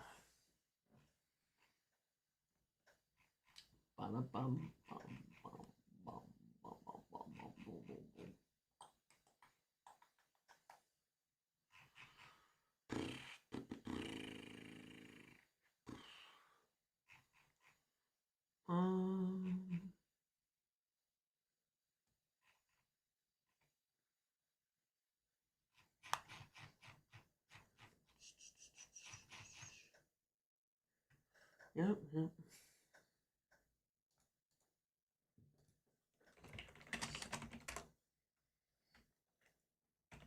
Just messaging someone back real quick.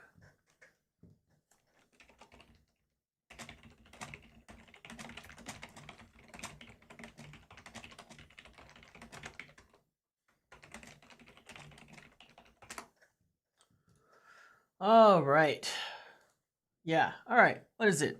I'll wait till 10:30 UK time. How about that? I'm going to end it at 2:30 UK time. So 20 minutes, 19 minutes from now. I'm going to keep going until then. I don't think there'll be anything major for the rest of the night. I imagine I'm once again going to wake up to something tomorrow. Oh my God. Ooh. Maybe I'll do this article. Hold on. All right. Ruben Amorim.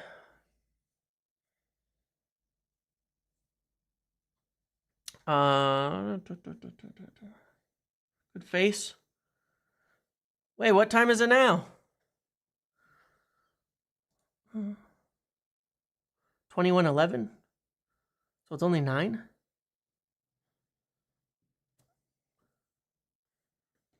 Oh. Ruben Amorim also played with Nemanja Matic. Nice. All right, well then I'm not gonna go till 10:30. That's too long. Oh, they've updated it. Oh, so this is just their thing from earlier. Okay. I'll avoid that.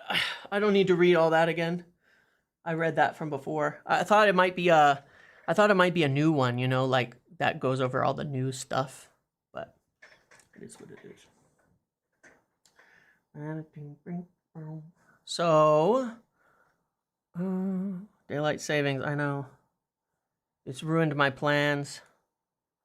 It's ruined all of my plans for anything.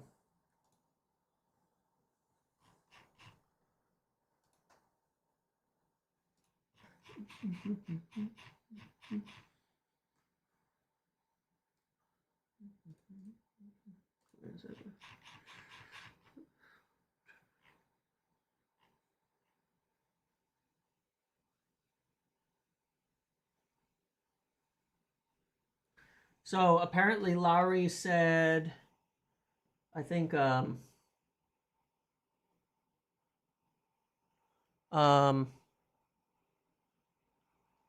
so it'll be after Leicester, unless I'm missing something. It'll definitely be after Leicester. But that makes sense. I think it'll end up being after Chelsea, if I'm honest. That's what I see. I don't think we'll get anything before that.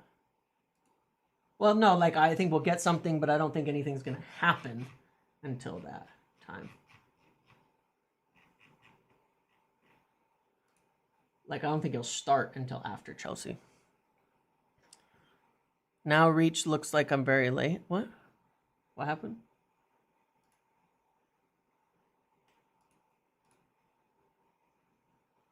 I'll be at his first. Oh, you'll be there? Nice. Well, I think that'll be, there's a good chance that that's his first match. So, yeah. Yeah, good chance that'll be his first match then. Cool. Good for you.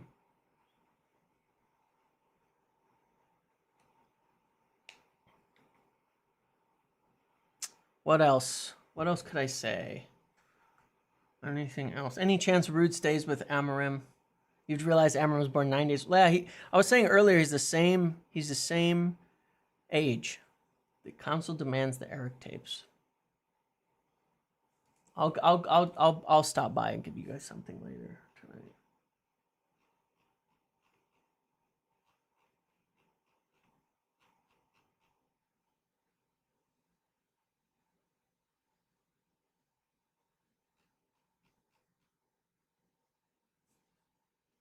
I will. Any chance Rude stays with Amorim? And I think it's possible, you know, like I was mentioning, when you look at the staffing situation that they've done at Sporting for him, they kept, you know, they kept the main assistant that they'd hired beforehand. They kept the main assistant that they'd had beforehand. And yeah, so maybe they'll stay. Maybe they'll bring like 2 or 3 people by, and then nobody else.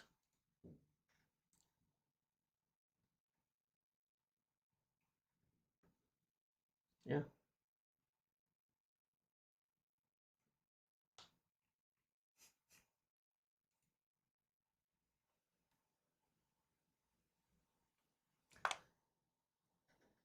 Maybe I think that Rude, the guy that the Swedish guy that was appointed as well, is very likely to stay. I think there's a good chance of that. Well, Amorim like Onana. I think he should. Onana. No, Onana will be fine. Maybe we'll make it. Maybe we'll make a change later. But let's see how he does. Let's see how he does with him. I think he'll be okay. But I think he'll be okay. I don't think Sancho fits Amorim either. He certainly doesn't work hard enough to be his right mid, so there's no loss there. He certainly doesn't fit well enough to be his right mid, and or right wing back. And I don't think he fits one of the inside forwards either. So it's probably fine. That's maybe even one of the reasons they accepted moving him on. That he really doesn't fit Ruben Amorim. That is for sure. Like, no matter whatever player Jadon Sancho is, does not fit Ruben Amorim. Anthony goes with Eric. Maybe. Maybe. Yeah, could be.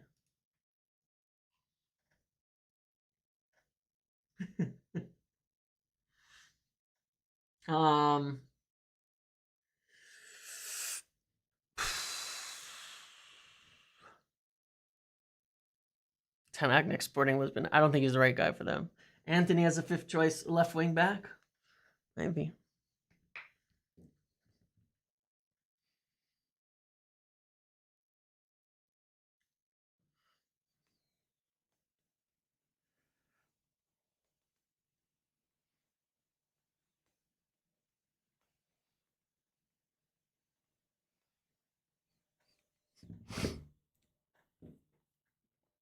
How does this work for future players? Like Kone would fit in really well into that midfield, you know?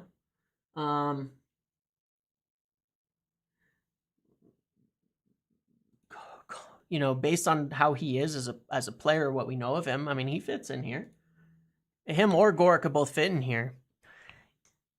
Fletcher, a lot of the young players we have could fit in here. While guys like Shea Lacey would fit up right in here. Communication skills are excellent. Excellent. Excellent. It's one of the things he's well known for is good communication skills. Cheeto would fit right in. Excuse me.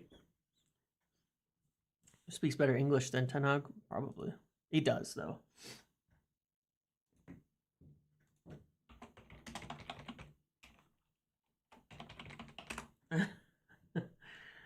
He does, though. Scanlon, yeah, okay. No, that's not definite that we move into 3 at the back. Look, it's not. He was pretty insistent on his 3 at the back, so we'll see. Will he play 3 at the back? Probably, but I wouldn't guess to know that kind of answer. Until you line up for the first time. I'm curious what happens with Van Nistelrooy against Leicester. Yeah, I've heard that a lot. You close your eyes and you listen to him, you think you're listening to Ronaldo when Amorim speaks. You know, same age, same, you know, it's quite interesting. I'm very excited about it. Quite excited about it. Do you know which youngsters the hierarchy like would be willing to, God, I'm going to have to stop in a minute. I'm like dying. Now I'm sneezing like crazy. A lot of young players coming through. I know, you know, some of the ones, you know, Amos, Fletcher, Cheeto, you know, and Kone, I think we'll get into first team training by the end of the season. Look, Bruno's just in there because that's where he would fit. Bruno's just in there because that's where he would fit, you know. That's where he would fit. He doesn't have to play. I don't think it has to be built around him in that. I think you can be flexible with it. All right. I'm gonna finally end this. I've spoken way too much today. I'm losing my voice. I'm sneezing now, and so that's it. I'm getting too raspy. I'll try to get something done before my evening. Yeah, what a day. Very interesting stuff throughout all of this. Hopefully, I've informed you all on Amorim. And just had fun hanging out, because at the end of the day, that's what we did for most of the time. I'm happy that the saga of Ten Hag is like over, you know, and all the stuff that's been going on has been ended. Because it's been challenging sitting here hearing like they want to get rid of him, they're going to make a change long term. How do you talk about all that stuff mid-season? And you just kind of have to get through it. You just have to get through it. So sometimes you do. Yeah, sometimes you do. And so now it's done, so I don't have to think about all that anymore, and we can focus on a lot more positive things for the future, because we're not going to be getting into this again anytime soon. I'd be happy to not be sitting there looking at, oh yeah, what did the management think of Ten Hag? What did the management think of the manager? They want to get rid of him. Are they going to get rid of him or they're not? There's a lot more positive things to think about than that. So I think this is the best possible outcome. And I think we've got a really good top manager that'll be here for, well, when it gets done. Hopefully it does. There's no hiccups, but when it gets done, you know, we'll have a manager that can be here for 4, 5, 6 years, a long term, and really build something. So it's been a good day for the long term in the future. I think I wish this had happened in summer, but it would have been cleaner and a better time. But so be it. At least we'll get to see him coach quick. If they get this done in the next couple of days, we won't have to wait months to see him coach his first game. You know what I mean? We'll get to see it quite quickly. So that should be fun. Okay, I'm gonna end it there. Good luck. Good evening, everybody, and I'm sure I'll have a video or something for you all tomorrow. See you later.